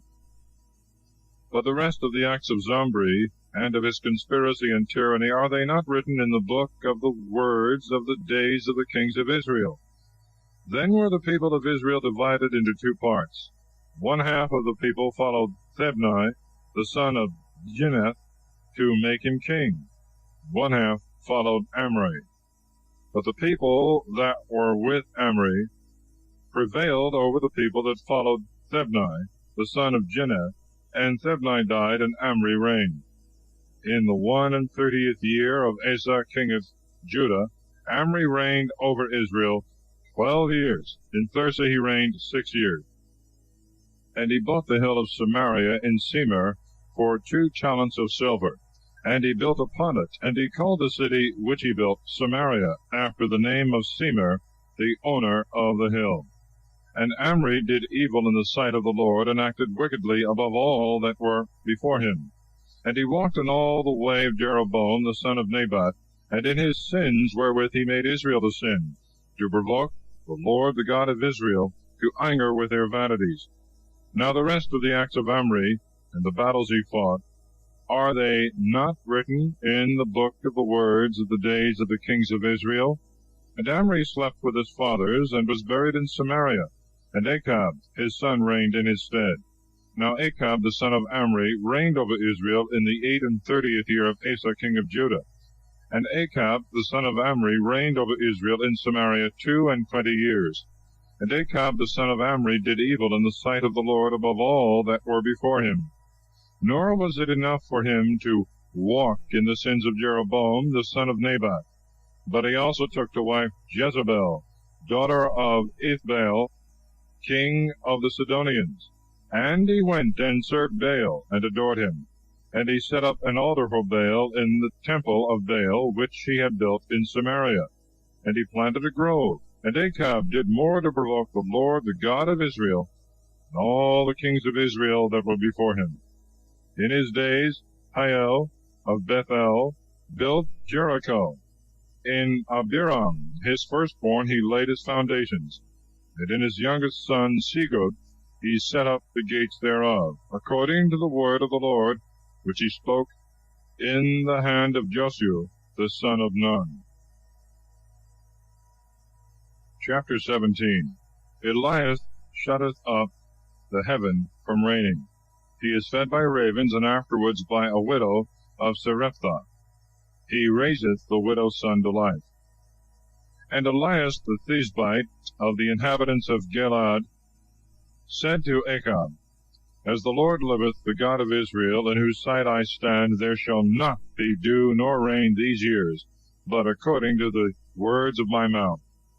And the word of the Lord came to him, saying, Get thee hence, and go towards the east, and hide thyself by the torrent of Cherith, which is over against the Jordan. There thou shalt drink of the torrent, and I have commanded the ravens to feed thee there.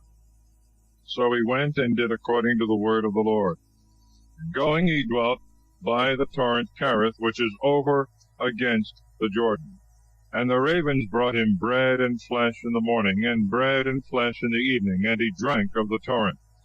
But after some time the torrent was dried up, for it had not rained upon the earth. Then the word of the Lord came to him, saying, Arise, and go to Sarepta of the Sidonians, and dwell there, for I have commanded a widow woman there to feed thee. He arose and went to Sarepta. And when he was come to the gate of the city, he saw the widow woman gathering sticks. And he called her, and said to her, Give me a little water in a vessel, that I may drink. And when she was going to fetch it, he called after her, saying, Bring me also, I beseech thee, a morsel of bread in thy hand. And she answered, As the Lord thy God liveth, I have no bread, but only a handful of meal in a pot, and a little oil in a cruse. Behold, I am gathering 2 sticks, that I may go in and dress it, for me and my son, that we may eat it and die.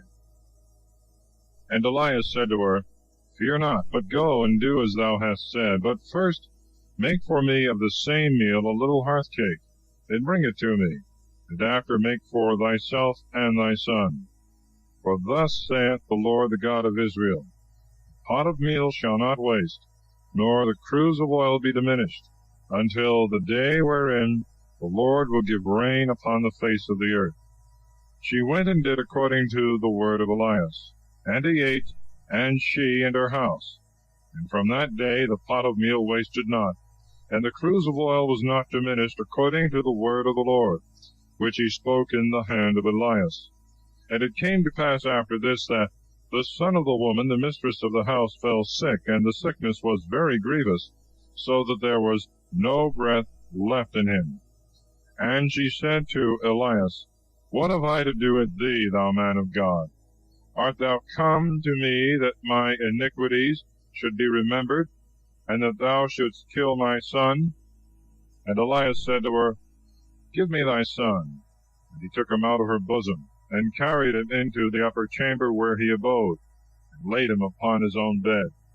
And he cried to the Lord, and said, O Lord my God, hast thou afflicted also the widow, with whom I am after a sort maintained, so as to kill her son?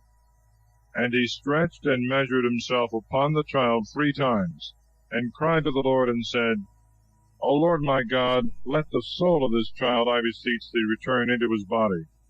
And the Lord heard the voice of Elias, and the soul of the child returned into him, and he revived. And Elias took the child, and brought him down from the upper chamber to the house below, and delivered him to his mother, and said to her, Behold, thy son liveth. And the woman said to Elias, Now by this I know that thou art a man of God. The word of the Lord in thy mouth is true. Chapter 18. Elias cometh before Achab. He convinceth the false prophets by bringing fire from heaven. He obtaineth rain by his prayer. After many days the word of the Lord came to Elias in the 3rd year, saying, Go and show thyself to Achab, that I may give rain upon the face of the earth. And Elias went to show himself to Achab, and there was a grievous famine in Samaria. And Achab called Abdias, the governor of his house. Now Abdias feared the Lord very much, for when Jezebel killed the prophets of the Lord, he took 100 prophets, and hid them by 50 and 50 in caves, and fed them with bread and water. And Achab said to Abdias, Go into the land unto all fountains of waters, and into all valleys, to see if we can find grass, and save the horses and mules, that the beasts may not utterly perish. And they divided the countries between them, that they might go round about them. Achab went one way, and Abdias another way by himself. And as Abdias was in the way, Elias met him, and he knew him, and fell on his face, and said, Art thou my lord Elias? And he answered, I am. Go and tell thy master, Elias is here. And he said, What have I sinned that thou wouldst deliver me thy servant into the hand of Achab, that he should kill me? As the Lord thy God liveth, there is no nation or kingdom whither my Lord hath not sent to seek thee. And when all answered, He is not here, he took an oath of every kingdom and nation, because thou wast not found. And now thou sayest to me, Go and tell thy master, Elias is here. And when I am gone from thee, the Spirit of the Lord will carry thee into a place that I know not, that I shall go in and tell Achab, and he not finding thee will kill me. Thy servant feareth the Lord from his infancy. Hath it not been told thee, my lord, what I did when Jezebel killed the prophets of the Lord, how I hid 100 men of the prophets of the Lord, by 50 and 50 in caves, and fed them with bread and water? And now thou sayest, Go and tell thy master Elias is here, that he may kill me. And Elias said, As the Lord of hosts liveth, before whose face I stand this day, I will show myself unto him. Abdias therefore went to meet Achab, and told him. And Achab came to meet Elias. When he had seen him, he said, Art thou he that troublest Israel? And he said, I have not troubled Israel, but thou and thy father's house, who have forsaken the commandments of the Lord, and have followed Baalim. Nevertheless, send now and gather unto me all Israel, unto Mount Carmel, and the prophets of Baal 450, and the prophets of the groves 400, who eat at Jezebel's table. Achab sent to all the children of Israel, and gathered together the prophets unto Mount Carmel. And Elias, coming to all the people, said, How long do you halt between two sides? If the Lord be God, follow him. But if Baal, then follow him. And the people did not answer him a word. And Elias said again to the people, I only remain a prophet of the Lord, but the prophets of Baal are 450 men. Let 2 bullocks be given us, and let them choose 1 bullock for themselves, and cut it in pieces, and lay it upon wood, but put no fire under. And I will dress the other bullock, and lay it on wood, and put no fire under it. Call ye on the names of your gods, and I will call on the name of my Lord. And the God that shall answer by fire, let him be God. And all the people answering said, A very good proposal. Then Elias said to the prophets of Baal, Choose you 1 bullock, and dress it first, because you are many, and call on the names of your gods, but put no fire under. And they took the bullock which he gave them, and dressed it. And they called on the name of Baal from morning even till noon, saying, O Baal, hear us. But there was no voice, nor any that answered, and they leaped over the altar that they had made. And when it was now noon, Elias jested at them, saying, Cry with a louder voice, for he is a god, and perhaps he is talking, or is in an inn, or on a journey, or perhaps he is asleep, and must be awake. So they cried with a loud voice, and cut themselves after their manner, with knives and lancets, till they were all covered with blood. And after midday was past, and while they were prophesying, the time was come of offering sacrifice. And there was no voice heard, nor did any one answer, nor regard them as they prayed. Elias said to all the people, Come ye unto me. And the people coming near unto him, he repaired the altar of the Lord that was broken down. And he took 12 stones, according to the number of the tribes of the sons of Jacob, to whom the word of the Lord came, saying, Israel shall be thy name. And he built with the stones an altar to the name of the Lord, and he made a trench for water of the breadth of 2 furrows round about the altar. And he laid the wood in order, and cut the bullock in pieces, and laid it upon the wood. And he said, Fill 4 buckets with water, and pour it upon the burnt offering, and upon the wood. And again he said, Do the same the second time. And when they had done it the second time, he said, Do the same also the third time. And they did so the third time. And the water run round about the altar, and the trench was filled with water. And when it was now time to offer the holocaust, Elias the prophet came near and said, O Lord God of Abraham and Isaac and Israel, show this day that thou art the God of Israel, and I thy servant, and that according to thy commandment I have done all these things. Hear me, O Lord, hear me, that this people may learn that thou art the Lord God, and that thou hast turned their heart again.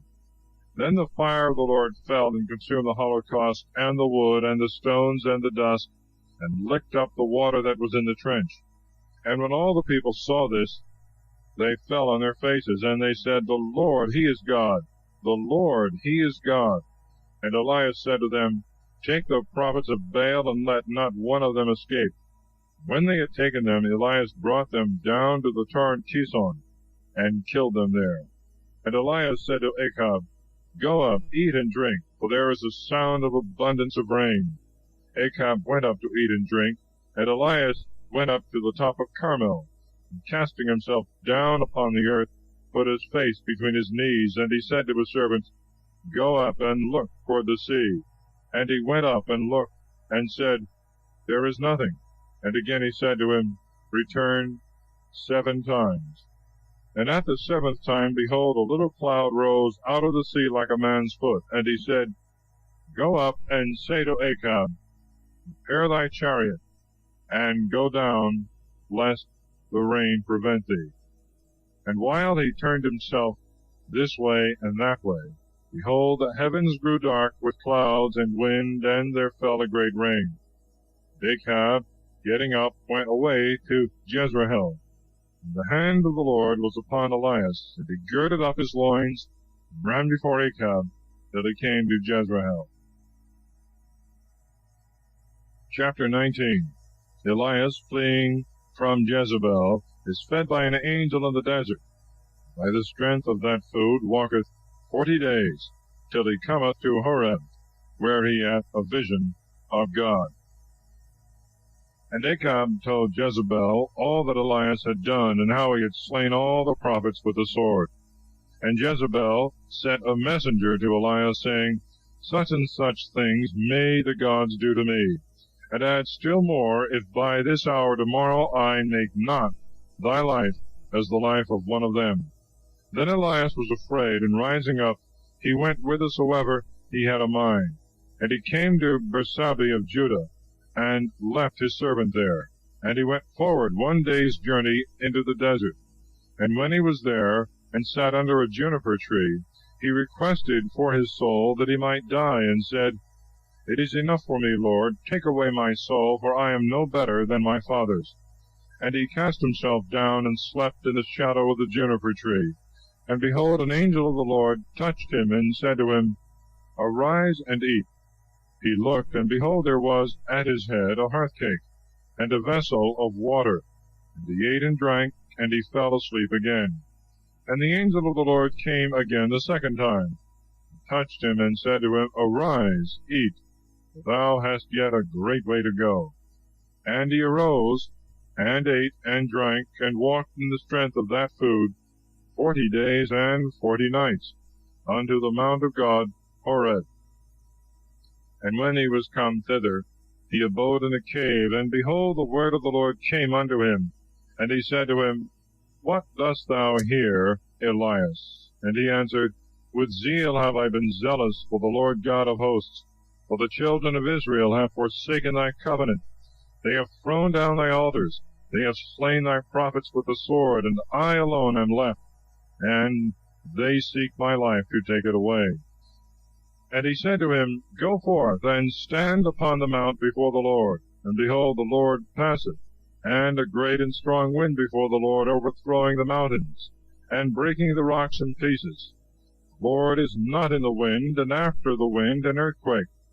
The Lord is not in the earthquake, and after the earthquake a fire. The Lord is not in the fire, and after the fire a whistling of a gentle air. And when Elias heard it, he covered his face with his mantle.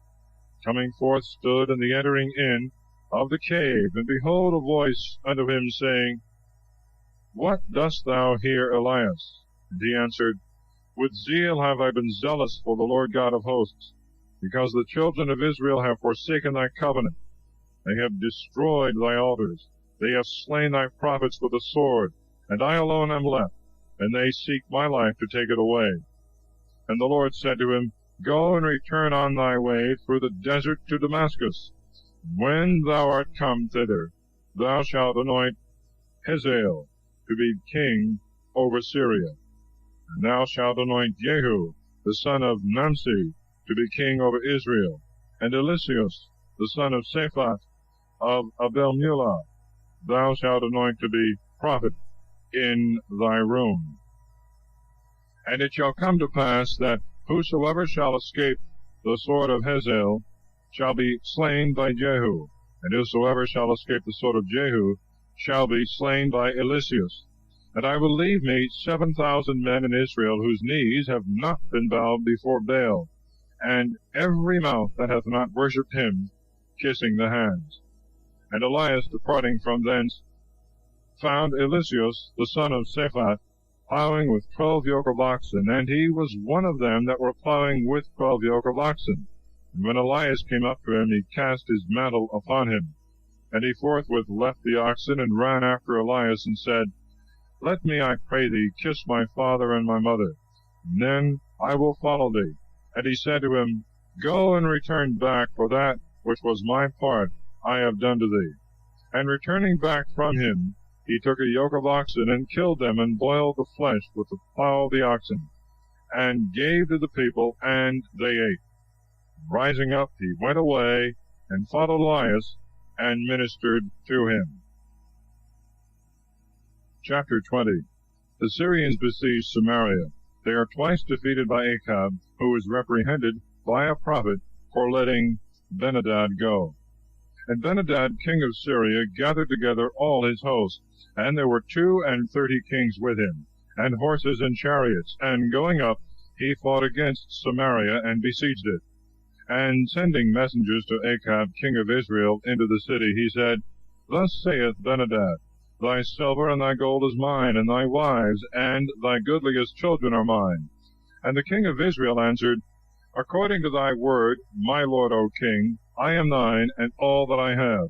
And the messengers came again and said, Thus saith Ben-hadad, who sent us unto thee, Thy silver and thy gold and thy wives and thy children thou shalt deliver up to me. Tomorrow therefore at this same hour I will send my servants to thee, and they shall search thy house, and the houses of thy servants, and all that pleaseth them, they shall put in their hands and take away. And the king of Israel called all the ancients of the land, and said, Mark, and see that he layeth snares for us. For he sent to me for my wives, and for my children, and for my silver and gold. And I said, Not nay. And all the ancients and all the people said to him, Hearken not to him, nor consent to him. Wherefore he answered the messengers of Ben-hadad, Tell my lord the king, all that thou didst send for to me thy servant at first I will do, but this thing I cannot do. And the messengers returning brought him word, and he sent again and said, Such and such things may the gods do to me, and more may they add, if the dust of Samaria shall suffice for handfuls for all the people that follow me. And the king of Israel answering said, Tell him, let not the girded boast himself as the ungirded. And it came to pass, when Ben-hadad heard this word, that he and the kings were drinking in pavilions, that he said to his servants, Beset the city. And they beset it. And behold, a prophet coming to Achab, king of Israel, said to him, Thus saith the Lord, Hast thou seen all this exceeding great multitude? Behold, I will deliver them into thy hand this day, that thou mayest know that I am the Lord. And Achab said, By whom? And he said to him, Thus saith the Lord, By the servants of the princes of the provinces. And he said, Who shall begin to fight? And he said, Thou. So he mustered the servants of the princes of the provinces, and he found the number of 232. And he mustered after them the people, all the children of Israel, 7,000. And they went out at noon. But Ben-hadad was drinking himself drunk in his pavilion, and the 32 kings with him, who were come to help him. And the servants of the princes of the provinces went out first, and Ben-hadad sent. And they told him, saying, There are men come out of Samaria. And he said, Whether they come for peace, take them alive, or whether they come to fight, take them alive. So the servants of the princes of the provinces went out, and the rest of the army followed. And every one slew the man that came against him. And the Syrians fled, and Israel pursued after them. Ben-hadad, king of Syria, fled away on horseback with his horsemen. But the king of Israel, going out, overthrew the horses and chariots, and slew the Syrians with a great slaughter. And a prophet, coming to the king of Israel, said to him, Go and strengthen thyself, and know and see what thou dost. For the next year the king of Syria will come up against thee. But the servants of the king of Syria said to him, Their gods are gods of the hills, therefore they have overcome us. But it is better that we should fight against them in the plains, and we shall overcome them. Do thou therefore this thing, remove all the kings from thy army, and put captains in their stead, and make up the number of soldiers that have been slain of thine, and horses according to the former horses, and chariots according to the chariots which thou hadst before. We will fight against them in the plains, and thou shalt see, we shall overcome them. He believed their counsel and did so. Wherefore at the return of the year Ben-hadad mustered the Syrians, and went up to Aphek to fight against Israel. And the children of Israel were mustered, and taking victuals, went out on the other side, and camped over against them, like 2 little flocks of goats. But the Syrians filled the land. And a man of God coming said to the king of Israel, Thus saith the Lord, because the Syrians have said, The Lord is God of the hills, but is not God of the valleys, I will deliver all this great multitude into thy hand, and you shall know that I am the Lord. And both sides set their armies in array one against the other 7 days, and on the 7th day the battle was fought. And the children of Israel slew of the Syrians 100,000 footmen in 1 day. They that remained fled to Aphek, into the city, and the wall fell upon 27,000 men that were left. And Benhadad, fleeing, went into the city, into a chamber that was within a chamber. And his servants said to him, Behold, we have heard that the kings of the house of Israel are merciful. So let us put sackcloth on our loins, and ropes on our heads, and go out to the king of Israel. Perhaps he will save our lives.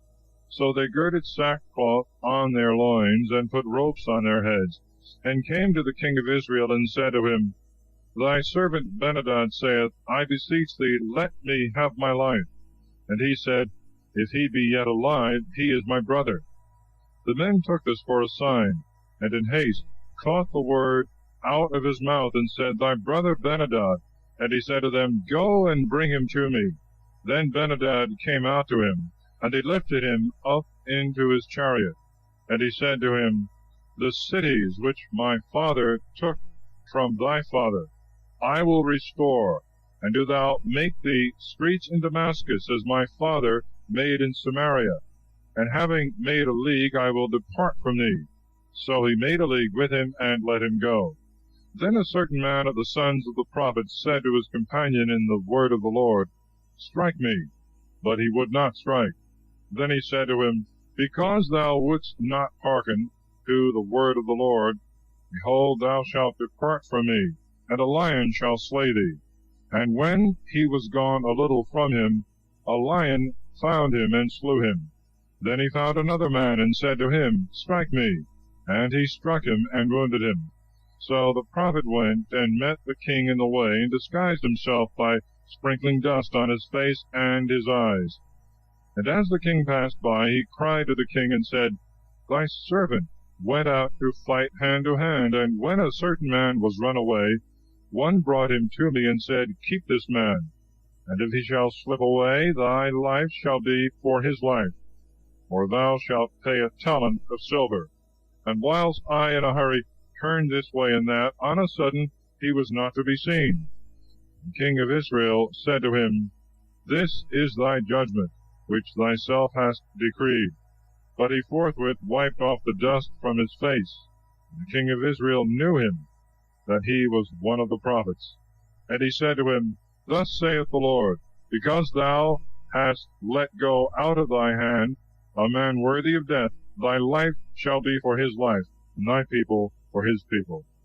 And the king of Israel returned to his house, sliding to hear, and raging came into Samaria.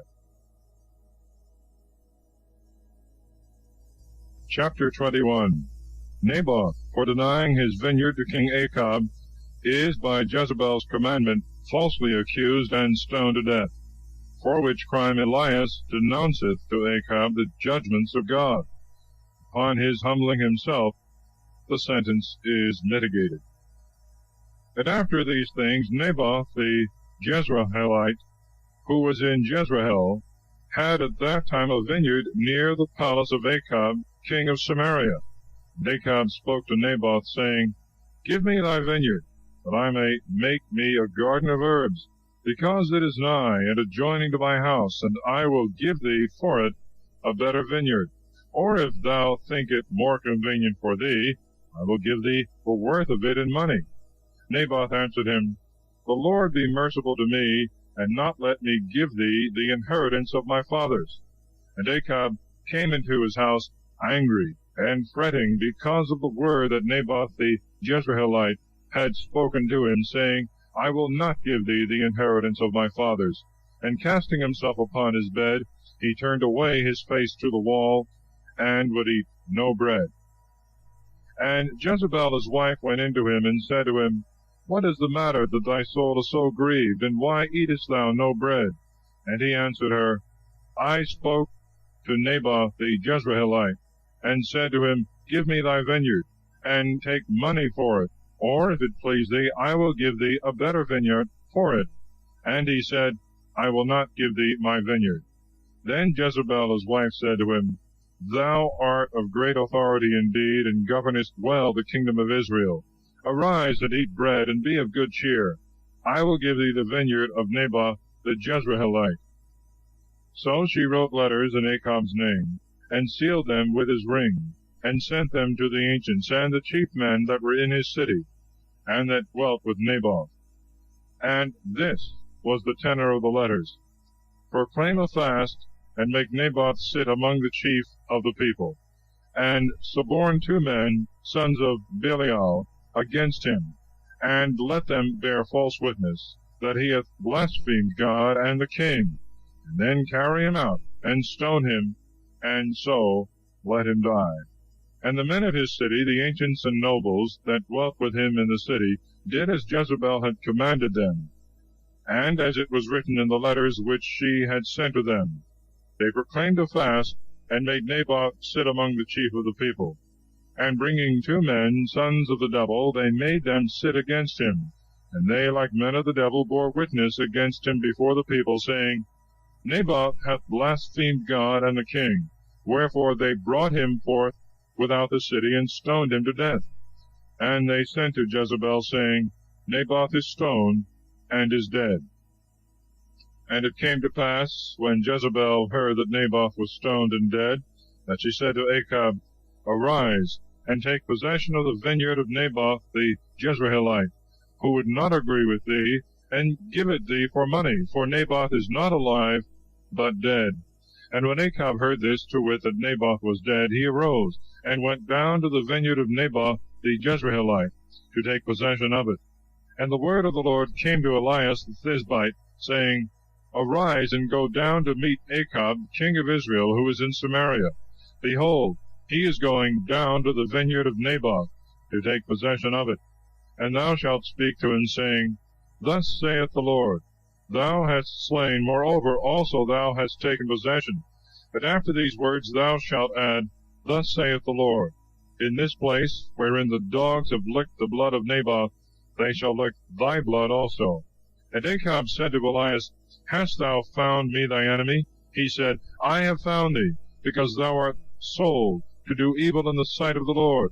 Behold, I will bring evil upon thee, and I will cut down thy posterity, and I will kill of Achab him that pisseth against the wall, and him that is shut up, and the last in Israel. And I will make thy house like the house of Jeroboam the son of Nebat, and like the house of Baasah the son of Ahias, for what thou hast done to provoke me to anger, and for making Israel to sin. And of Jezebel also the Lord spoke, saying, The dogs shall eat Jezebel in the field of Jezreel. If Achab die in the city, the dogs shall eat him. But if he die in the field, the birds of the air shall eat him. Now there was not such another as Achab, who was sold to do evil in the sight of the Lord, for his wife Jezebel set him on, and he became abominable, insomuch that he followed the idols which the Amorites had made, whom the Lord destroyed before the face of the children of Israel. And when Achab had heard these words, he rent his garments, and put haircloth upon his flesh, and fasted, and slept in sackcloth, and walked with his head cast down. And the word of the Lord came to Elias the Thisbite, saying, Hast thou not seen Achab humbled before me? Therefore, because he hath humbled himself for thy sake, I will not bring the evil in his days, but in his son's days will I bring the evil upon his house. Chapter 22. Achab, believing his false prophets rather than Micaias, is slain in Ramoth Galaad. Ochazias succeeded him. Good King Jehoshaphat dieth, and his son Joram succeeded him. And there passed 3 years without war between Syria and Israel. And in the 3rd year Jehoshaphat king of Judah came down to the king of Israel. And the king of Israel said to his servants, Know ye not that Ramoth Galaad is ours, and we neglected to take it out of the hand of the king of Syria. And he said to Jehoshaphat, Wilt thou come with me to battle to Ramoth-Gilead? As I am, so art thou. My people and thy people are one, and my horsemen thy horsemen. And Jehoshaphat said to the king of Israel, Inquire, I beseech thee, this day the word of the Lord. Then the king of Israel assembled the prophets, about 400 men, and Shall I go to Ramoth-Gilead to fight, or shall I forbear? They answered, Go up, and the Lord will deliver it into the hand of the king. And Jehoshaphat said, Is there not here some prophet of the Lord, that we may inquire by him? And the king of Israel said to Jehoshaphat, There is one man left by whom we may inquire of the Lord, Micaias, the son of Jimlah. But I hate him, for he doth not prophesy good to me, but evil. And Jehoshaphat said, Speak not so, O king. Then the king of Israel called an eunuch, and said to him, Make haste, and bring hither Micaias, the son of Jimlah. Then the king of Israel and Jehoshaphat king of Judah sat each on his throne, clothed with royal robes, in a court by the entrance of the gate of Samaria, and all the prophets prophesied before them. And Sedecius, the son of Kenana, made himself horns of iron, and said, Thus saith the Lord, With these shalt thou push Syria, till thou destroy it. And all the prophets prophesied in like manner, saying, Go up to Ramoth-Gilead, and prosper, for the Lord will deliver it into the king's hands. And the messenger that went to call Micaias spoke to him, saying, Behold, the words of the prophets with one mouth declare good things to the king. Let thy words therefore be like to theirs, and speak that which is good. But Micaias said to him, As the Lord liveth, whatsoever the Lord shall say to me, that will I speak. So he came to the king, and the king said to him, Micaias, shall we go to Ramoth-Gilead to battle, or shall we forbear? He answered him, Go up and prosper, and the Lord shall deliver it into the king's hands. But the king said to him, I adjure thee again and again, that thou tell me nothing, that which is true in the name of the Lord. And he said, I saw all Israel scattered upon the hills, like sheep that have no shepherd. And the Lord said, These have no master. Let every man of them return to his house in peace. Then the king of Israel said to Jehoshaphat, Did I not tell thee that he prophesieth no good to me, but always evil? And he added and said, Hear thou therefore the word of the Lord. I saw the Lord sitting on his throne, and all the army of heaven standing by him, on the right hand and on the left. And the Lord said, Who shall deceive Achab, king of Israel, that he may go up and fall at Ramoth-Gilead? And one spoke words of this manner, and another otherwise. And there came forth a spirit, and stood before the Lord, and said, I will deceive him. And the Lord said to him, By what means? And he said, I will go forth, and be a lying spirit in the mouth of all his prophets. And the Lord said, Thou shalt deceive him, and shalt prevail. Go forth and do so. Now therefore, behold, the Lord hath given a lying spirit in the mouth of all thy prophets that are here, and the Lord hath spoken evil against thee.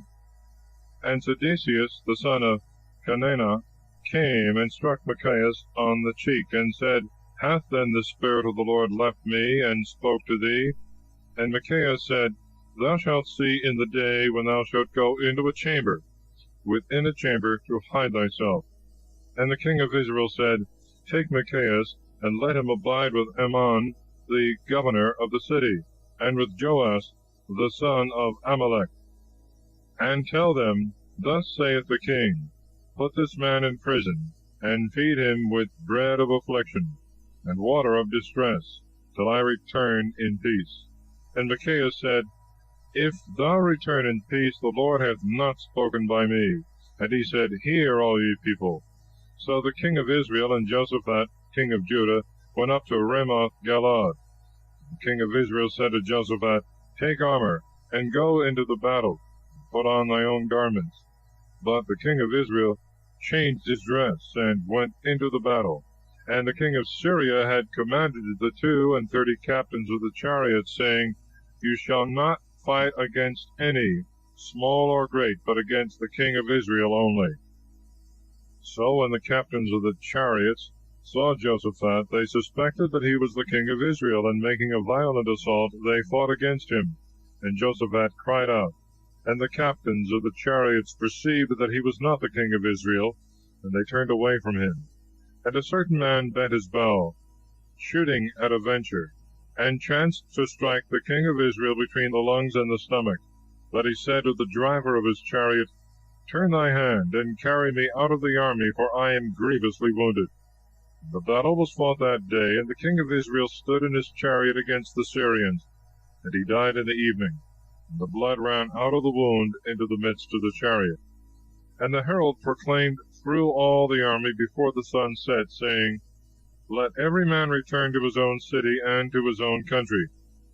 And the king died and was carried into Samaria, and they buried the king in Samaria.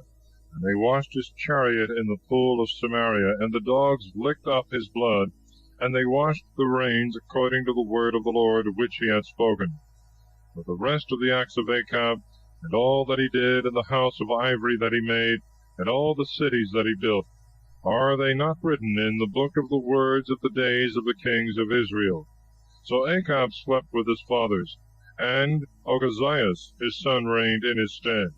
But Jehoshaphat the son of Asa began to reign over Judah in the 4th year of Achab king of Israel. He was 35 years old when he began to reign, and he reigned 25 years in Jerusalem.